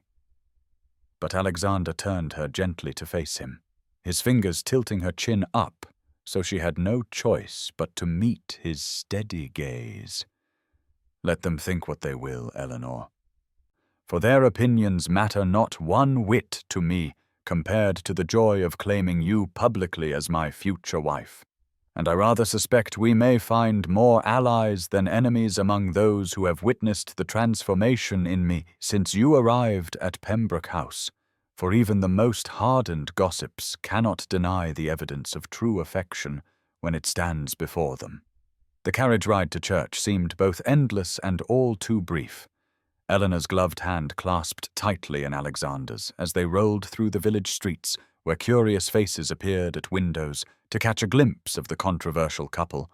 and as they descended at the church steps, Eleanor felt the weight of dozens of eyes upon them, heard the rustle of whispers that swept through the gathering crowd like autumn wind through dry leaves. Alexander's arm was steady beneath her hand as they walked up the stone steps, his posture radiating the same confident authority he had displayed when facing 3 men across dueling fields, and Eleanor found herself lifting her chin higher, remembering that she wore his grandmother's ring beneath her glove, that she had earned her place beside him through no scheming or manipulation, but through the simple truth of mutual love and respect. The church doors opened before them like the gates of judgment, revealing the familiar interior where Eleanor had sat so many Sundays in the shadows at the back with the other upper servants. But now Alexander led her down the center aisle toward the Pembroke family pew at the front, and the whispers that followed their progress were like the hiss of rain on window glass, some harsh with disapproval, others softer with what might have been admiration or envy. Mrs. Harrington, the doctor's wife who had been particularly cutting at that awful dinner party, deliberately turned her face away as they passed, but Eleanor noticed that her daughter Emily watched them with bright, curious eyes, and further along the aisle, old Colonel Fitzwilliam actually nodded to them with what appeared to be approval, his weathered face creasing in what might have been a smile. The Pembroke pew stood empty save for James and Catherine, who had insisted on accompanying them despite their mother's decision to remain at home in protest, and the children's faces lit up with such genuine joy at their arrival that Eleanor felt tears prick her eyes, especially when Catherine loudly whispered, "Oh, Miss Eleanor, you look just like a princess," causing several nearby parishioners to hide smiles behind their prayer books.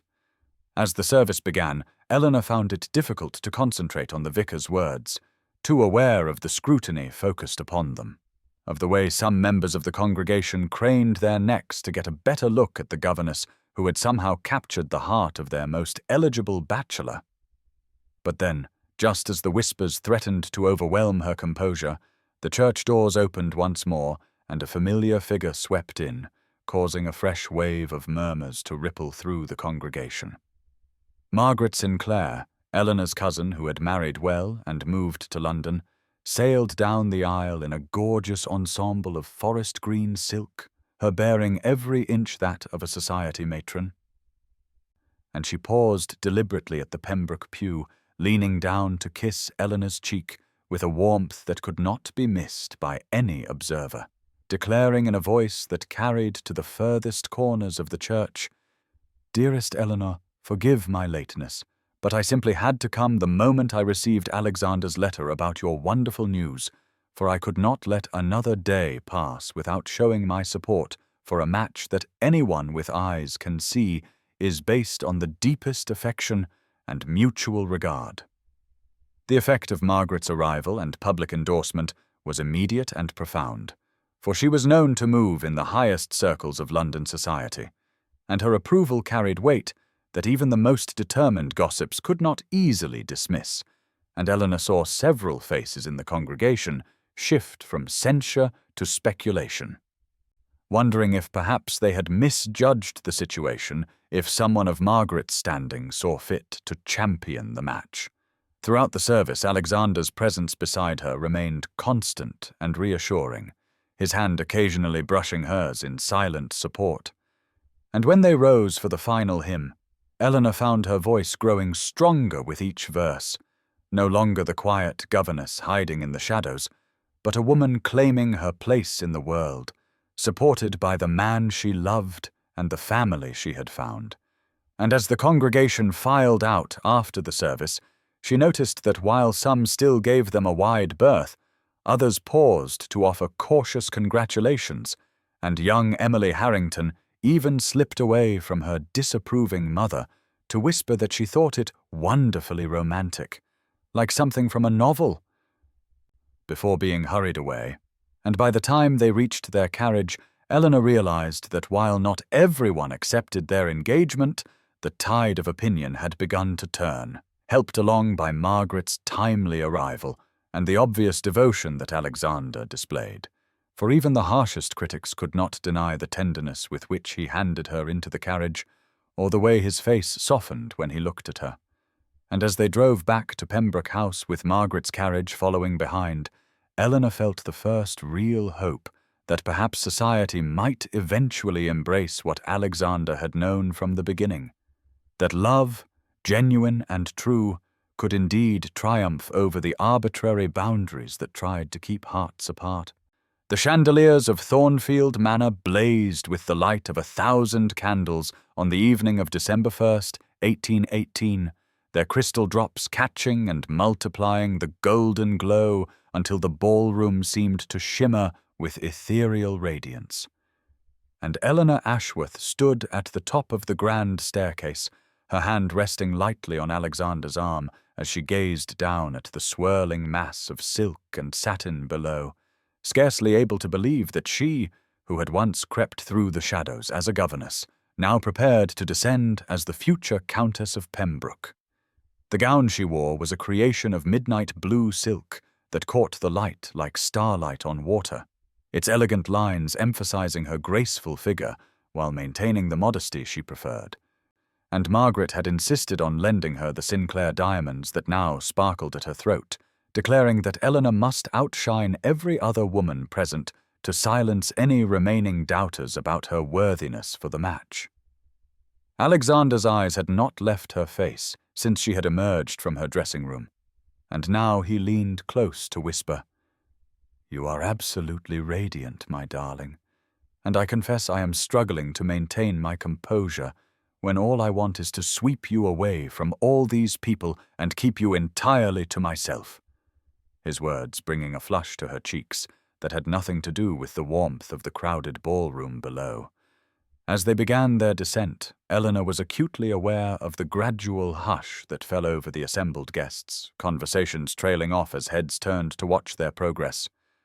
And she recognized many faces from that awful dinner party where Lady Pembroke had attempted to humiliate her,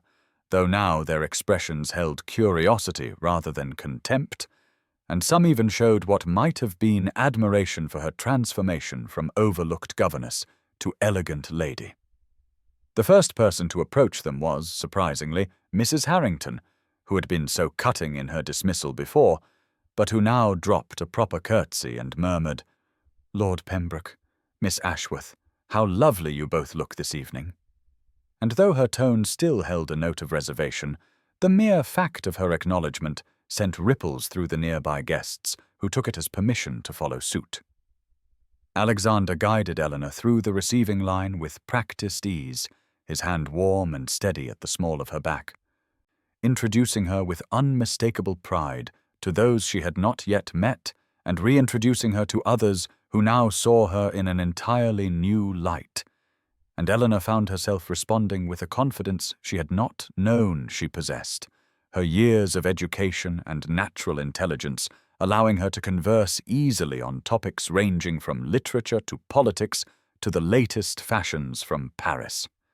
The true test came when they took their place for the first dance, a waltz that would put them at the center of attention for all to observe. And as Alexander swept her into his arms, Eleanor felt a moment of panic at the thought of all those watching eyes. But then she looked up into his face and saw only love and encouragement there.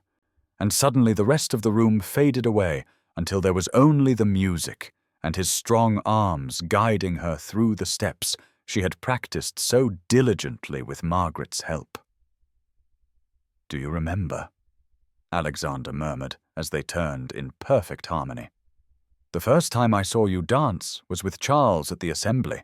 and I thought I might commit murder right there on the dance floor from sheer jealousy." Eleanor smiled at the memory, though it seemed a lifetime ago now. "I remember being terrified that everyone could see I did not belong, that my borrowed gown would mark me as an impostor among all the legitimate ladies," she admitted, and Alexander's arms tightened fractionally around her as he replied, "You have never been an impostor, Eleanor, merely a diamond that needed the proper setting to reveal its true brilliance." As the dance progressed, Eleanor became aware of a shift in the atmosphere of the ballroom, whispered conversations that seemed approving rather than scandalized, nods of acknowledgement from matrons who had previously cut her, and when the music ended and Alexander led her from the floor, they were immediately surrounded by well-wishers, some genuine and some merely following the tide of social acceptance, but all treating her with the respect due to the future Countess of Pembroke. The evening's greatest surprise came when Charles Beaumont approached them during a break between dances, his manner formal but not unfriendly as he bowed deeply to Eleanor and offered his sincere congratulations. "I must confess, Pembroke, that I envy you your good fortune, for Miss Ashworth is indeed a rare treasure, and I can only hope that someday I might find a lady of equal worth who looks at me the way she looks at you." And his gracious words, spoken loudly enough for others to hear, served as a public acknowledgement that any rivalry between the men was ended and that he fully supported their union. Even more surprising was the moment late in the evening when Eleanor noticed Lady Pembroke watching from her position near the fireplace, and though Alexander's mother had maintained her distance throughout the ball, Eleanor could not miss the way her expression softened as she observed her son's obvious happiness, the way he never strayed far from Eleanor's side, the tender attentiveness he showed to her every need, and when their eyes met across the room, Lady Pembroke inclined her head slightly in what might have been the beginning of acceptance. The transformation of society's opinion was perhaps best exemplified by young Emily Harrington, who had broken away from her mother's side to approach Eleanor during a quiet moment, her eyes shining with excitement as she whispered, "Miss Ashworth, I mean, Lady Pembroke to be. You give us all hope that true love might triumph over expectation, and I think you are the bravest woman I know to face down all those who said you could not have him," before hurrying back to her mother with cheeks pink from her daring. As the evening drew to a close and the guests began to take their leave, many paused to express their good wishes for the upcoming wedding, and Eleanor realized with a sense of wonder that what had begun as a ball where she expected to face censure and coldness had become instead a celebration of love's triumph over artificial barriers, and though she knew there would always be those who disapproved, the majority had chosen to see what Alexander had always seen: a woman worthy of love, respect, and the highest position society could offer, not because of her birth or connections, but because of who she was in her heart and soul. And as Alexander led her out onto the terrace for a moment of privacy beneath the stars, she leaned into his embrace and whispered her gratitude for his unwavering faith in their love, to which he replied that faith required no effort when its object was as precious and permanent as what they had found together.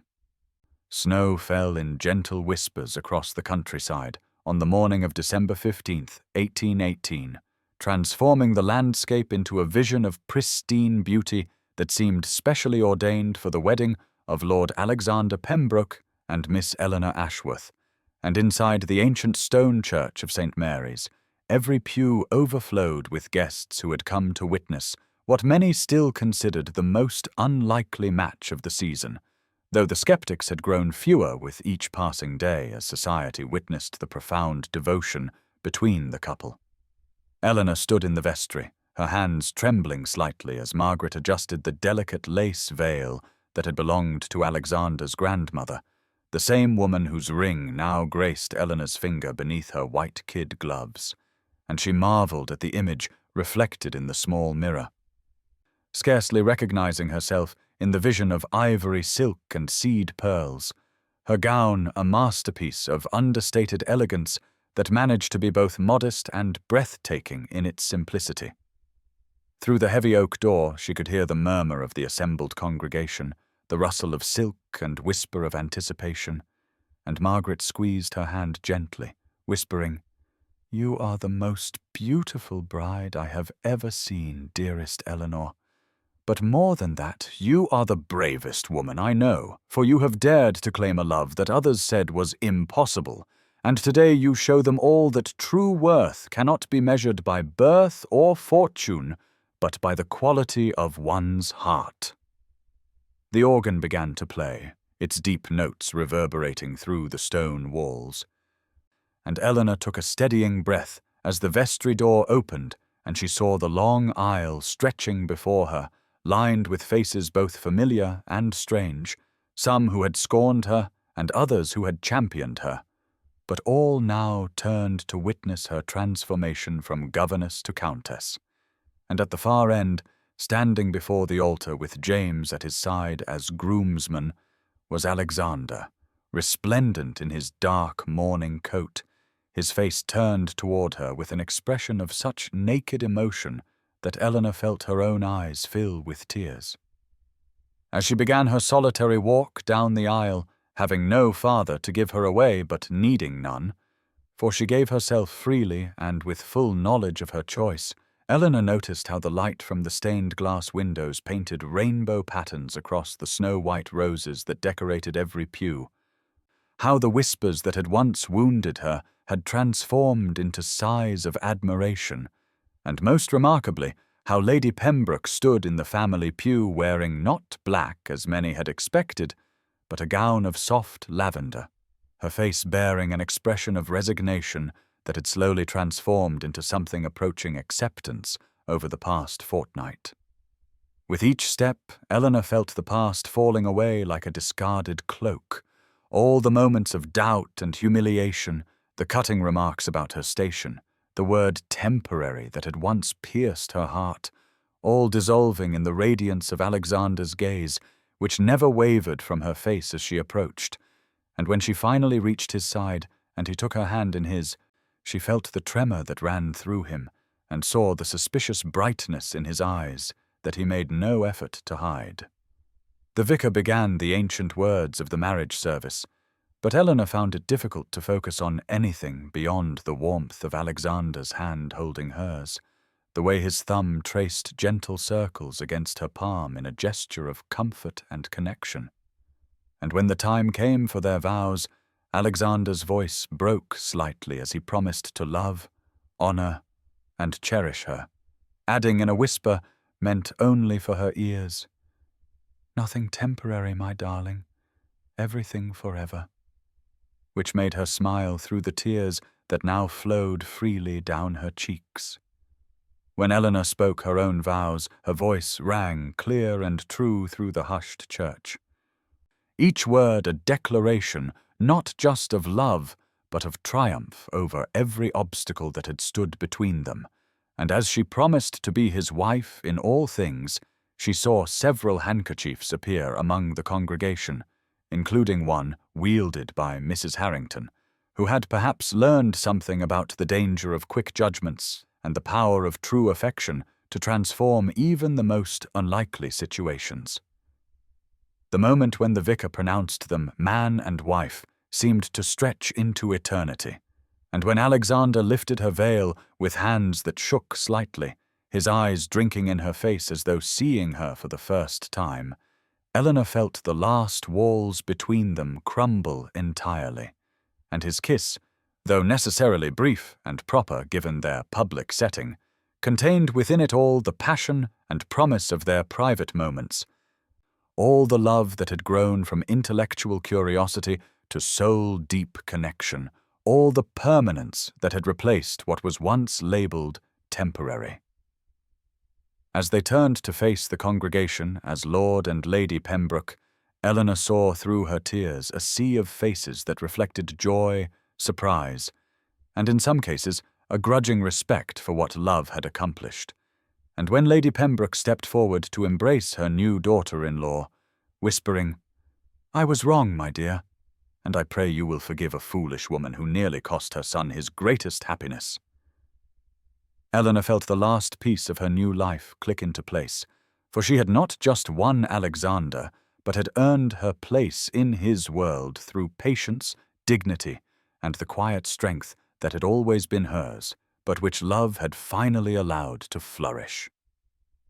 The peal of bells that rang out as they emerged from the church into the snowy morning seemed to announce to all the world that Eleanor Ashworth, once dismissed as a temporary governess, had claimed her permanent place as the Countess of Pembroke, but more importantly, as the woman who had taught a proud earl that the greatest treasures in life often come in unexpected packages, and that love, real and true, recognizes no boundaries save those we foolishly impose upon ourselves. Candlelight danced across the private sitting room of their honeymoon suite at Ashford Manor on the evening of December the 20th, 1818, casting golden shadows that played across Eleanor's face as she sat curled in a velvet armchair before the fire, her silk dressing gown the color of champagne pooling around her feet. While Alexander emerged from his study, carrying a leather-bound journal that he held with unusual reverence, his expression a mixture of tenderness and something that might have been embarrassment as he settled himself on the ottoman before her chair. "I have something to show you, my darling," he began, his voice carrying that particular quality it held only in their most intimate moments, when all pretense and formality fell away to reveal the man beneath the title, something I have been meaning to share but found myself oddly reluctant to expose, for it reveals just how thoroughly you demolished my defenses from the very beginning. And Eleanor leaned forward, intrigued by this vulnerability in her usually confident husband, her fingers reaching out to touch his hand where it rested on the journal's worn cover. He opened the book to reveal pages covered in his distinctive handwriting, and Eleanor recognized it as his personal diary, something she had never thought to see, for Alexander guarded his private thoughts as carefully as any man of his station. But now he turned to an entry dated September 15th, 1818, and began to read aloud in a voice that grew increasingly rueful. Mother has engaged another governess, the third this year, and I told her this one would be temporary as well, for they always are. Either too harsh with the children or too lenient, too old and strict or too young and flighty. But when I glimpsed her in the hall, something about the way she held herself, neither cowering nor presuming, made me pause longer than I intended. Eleanor's eyes widened as he continued reading, entry after entry that revealed how quickly she had invaded his thoughts, how he had found excuses to pass by the schoolroom, how her grey dress had haunted him because it seemed to hide light that wanted to escape. And when he read the entry from their first library encounter, his voice dropped to barely above a whisper. She speaks of books as others speak of lovers, with passion and intelligence that makes me forget she is merely a governess, makes me forget everything except the way her eyes light up when she discovers I have read her favorite passages,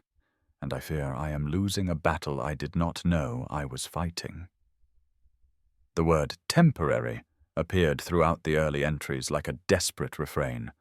a ward against feelings he clearly did not want to acknowledge, and Eleanor found herself laughing softly even as tears gathered in her eyes, for she recognized her own struggle in his words, the way they had both fought against the inevitable pull between them, labeling it impossible, unsuitable, temporary, when all along their hearts had known better. "This entry," Alexander said, turning to a page marked with a ribbon, "was written the night my mother humiliated you at dinner, and I am ashamed of what I wrote, for I see now how I was still trying to convince myself of lies." And he read, "I should dismiss her tomorrow, send her away before this madness consumes me entirely, for what am I thinking to imagine a future with a woman so far beneath my station? Yet when I saw her maintain such dignity in the face of mother's cruelty,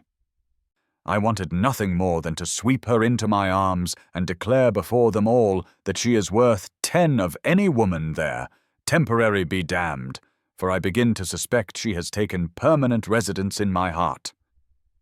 Eleanor slipped from her chair to kneel beside him, taking the journal from his hands to read for herself the evolution of his feelings, seeing how the word temporary gradually disappeared from his entries, replaced by essential, necessary, mine, until the final entry before their engagement simply read, "I will make her permanent in every way possible, for a life without Eleanor is no life at all, and I would rather lose everything else than lose her."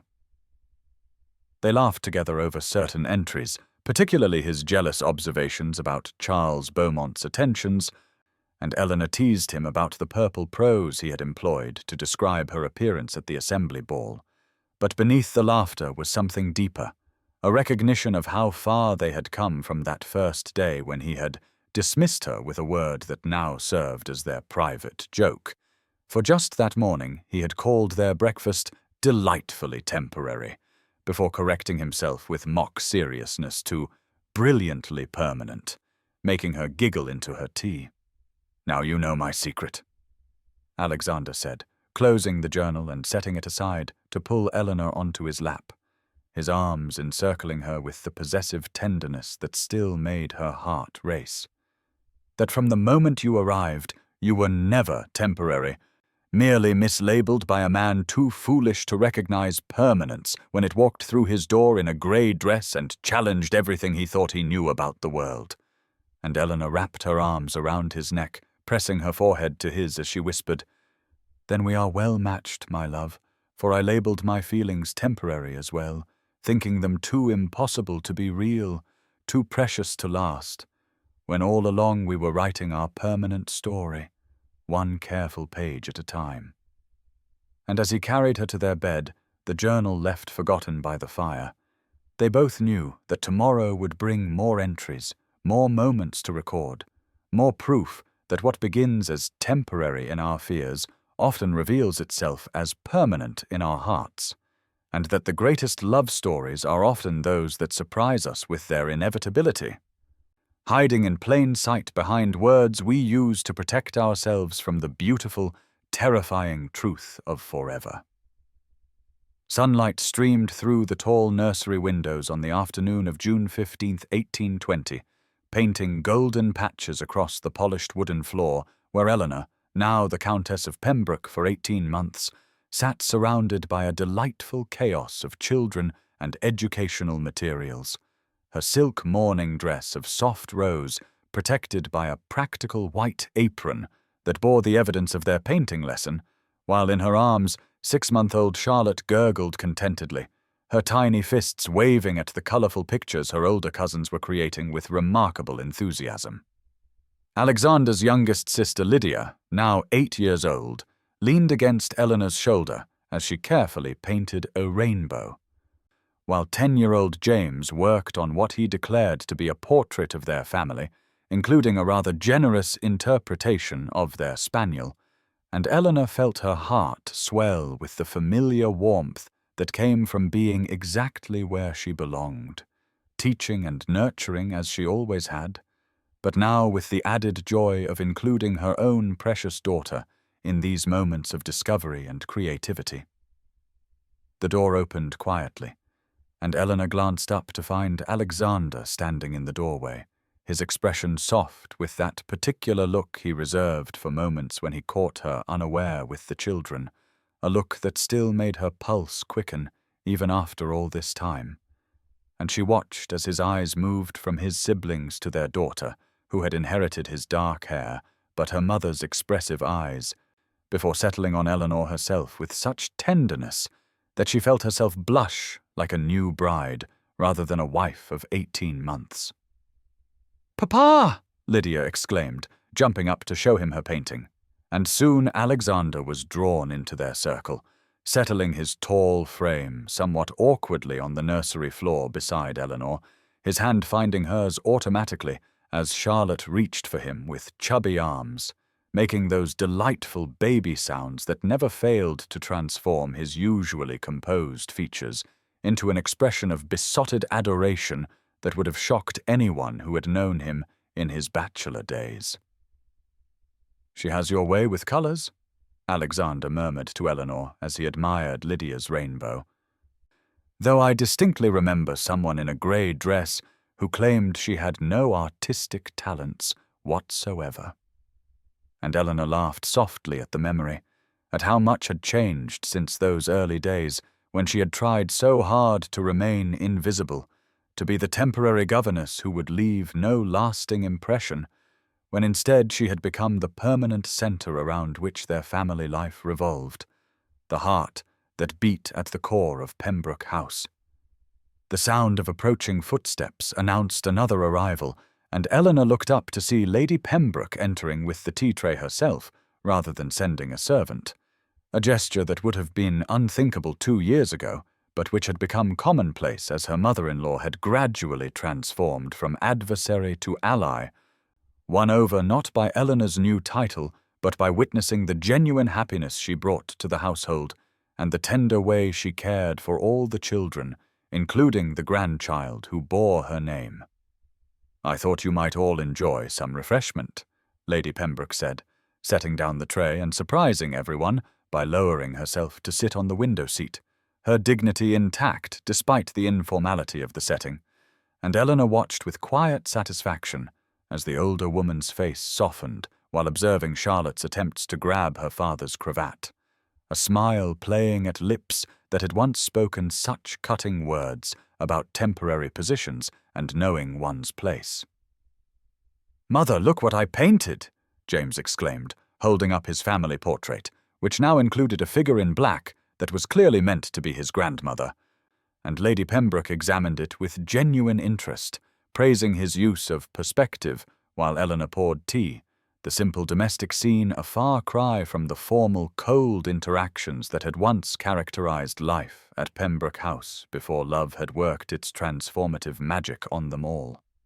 As she handed Lady Pembroke her cup, their eyes met, and the older woman said quietly, I was remembering earlier how you arrived here, my dear Eleanor, and how foolishly I behaved, calling you temporary when I should have recognized that the best additions to a family are often those who arrive unexpectedly and refuse to be intimidated by the short-sightedness of others. And Eleanor felt Alexander's hand tighten around hers as his mother continued, "You have given us so much more than I ever imagined possible, not just Charlotte, precious as she is, but a warmth and joy that had been missing from this house for far too long."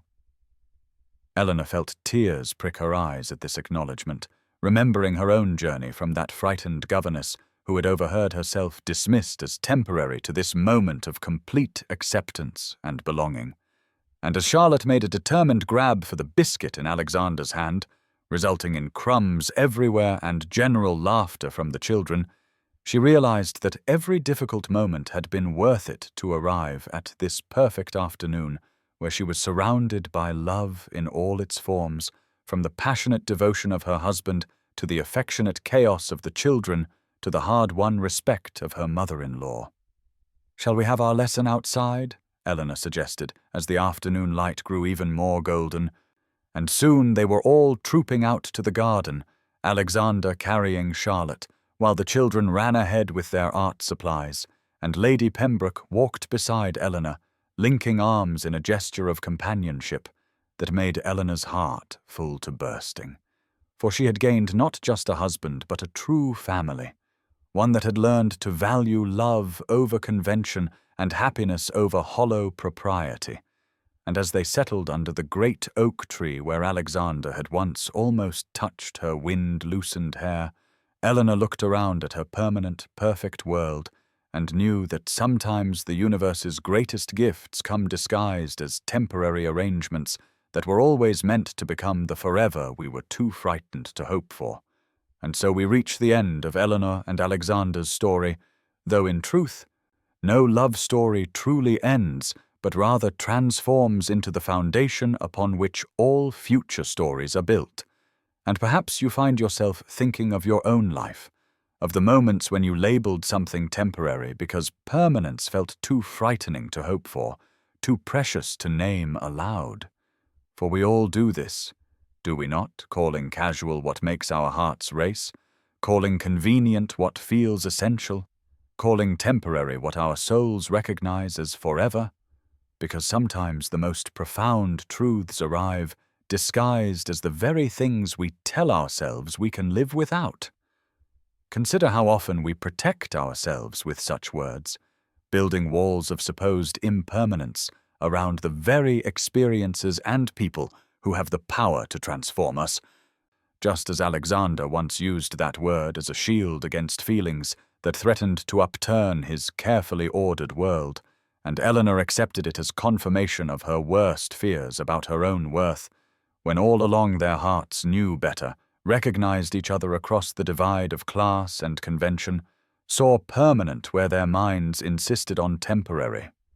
How many Eleanors walk among us now, convinced they are temporary in someone's life when they are actually essential, and how many Alexanders hide behind casual words, afraid to admit that what they have found is exactly what they have been searching for. And perhaps this story serves as a gentle reminder that the things we are quickest to label temporary are often the very things that have arrived to stay forever, if only we have the courage to fight for them, as Alexander fought, to persist as Eleanor persisted, to believe in love's power to transform not just two hearts, but entire worlds. For what are society's rules compared to the truth that passes between two souls who recognize each other? What are conventions and expectations compared to the quiet certainty that builds through shared conversations in libraries, through moments of almost touching in gardens, through the dignity maintained in the face of cruelty, and the protection offered against all odds? And if a governess can become a countess, if temporary can become permanent, if 3 duels can be fought and won in the name of love, then surely there is hope for all of us who have ever felt overlooked, dismissed, or deemed unworthy of the love we secretly long for. Remember that every great love story begins with fear, with the temptation to call temporary what feels too important to risk losing. But also remember that love rewards courage,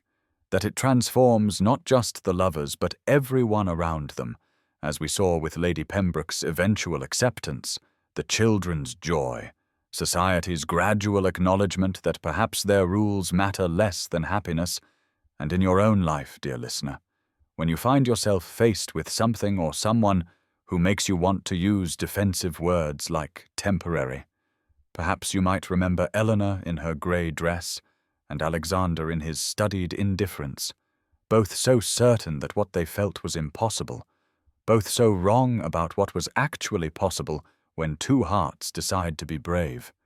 So I leave you with this invitation to examine your own life for the temporary labels you have placed on permanent treasures, to question whether your own grey dress might be hiding light that wants to escape, whether your own carefully maintained distances might be keeping you from the very connection your soul craves. And if this story has touched something in your heart, if it has made you think of your own temporary that might actually be permanent, then perhaps you would honor me by subscribing to hear more tales of love that defies expectation. And even more, perhaps you would share in the comments your own story of something temporary that became permanent.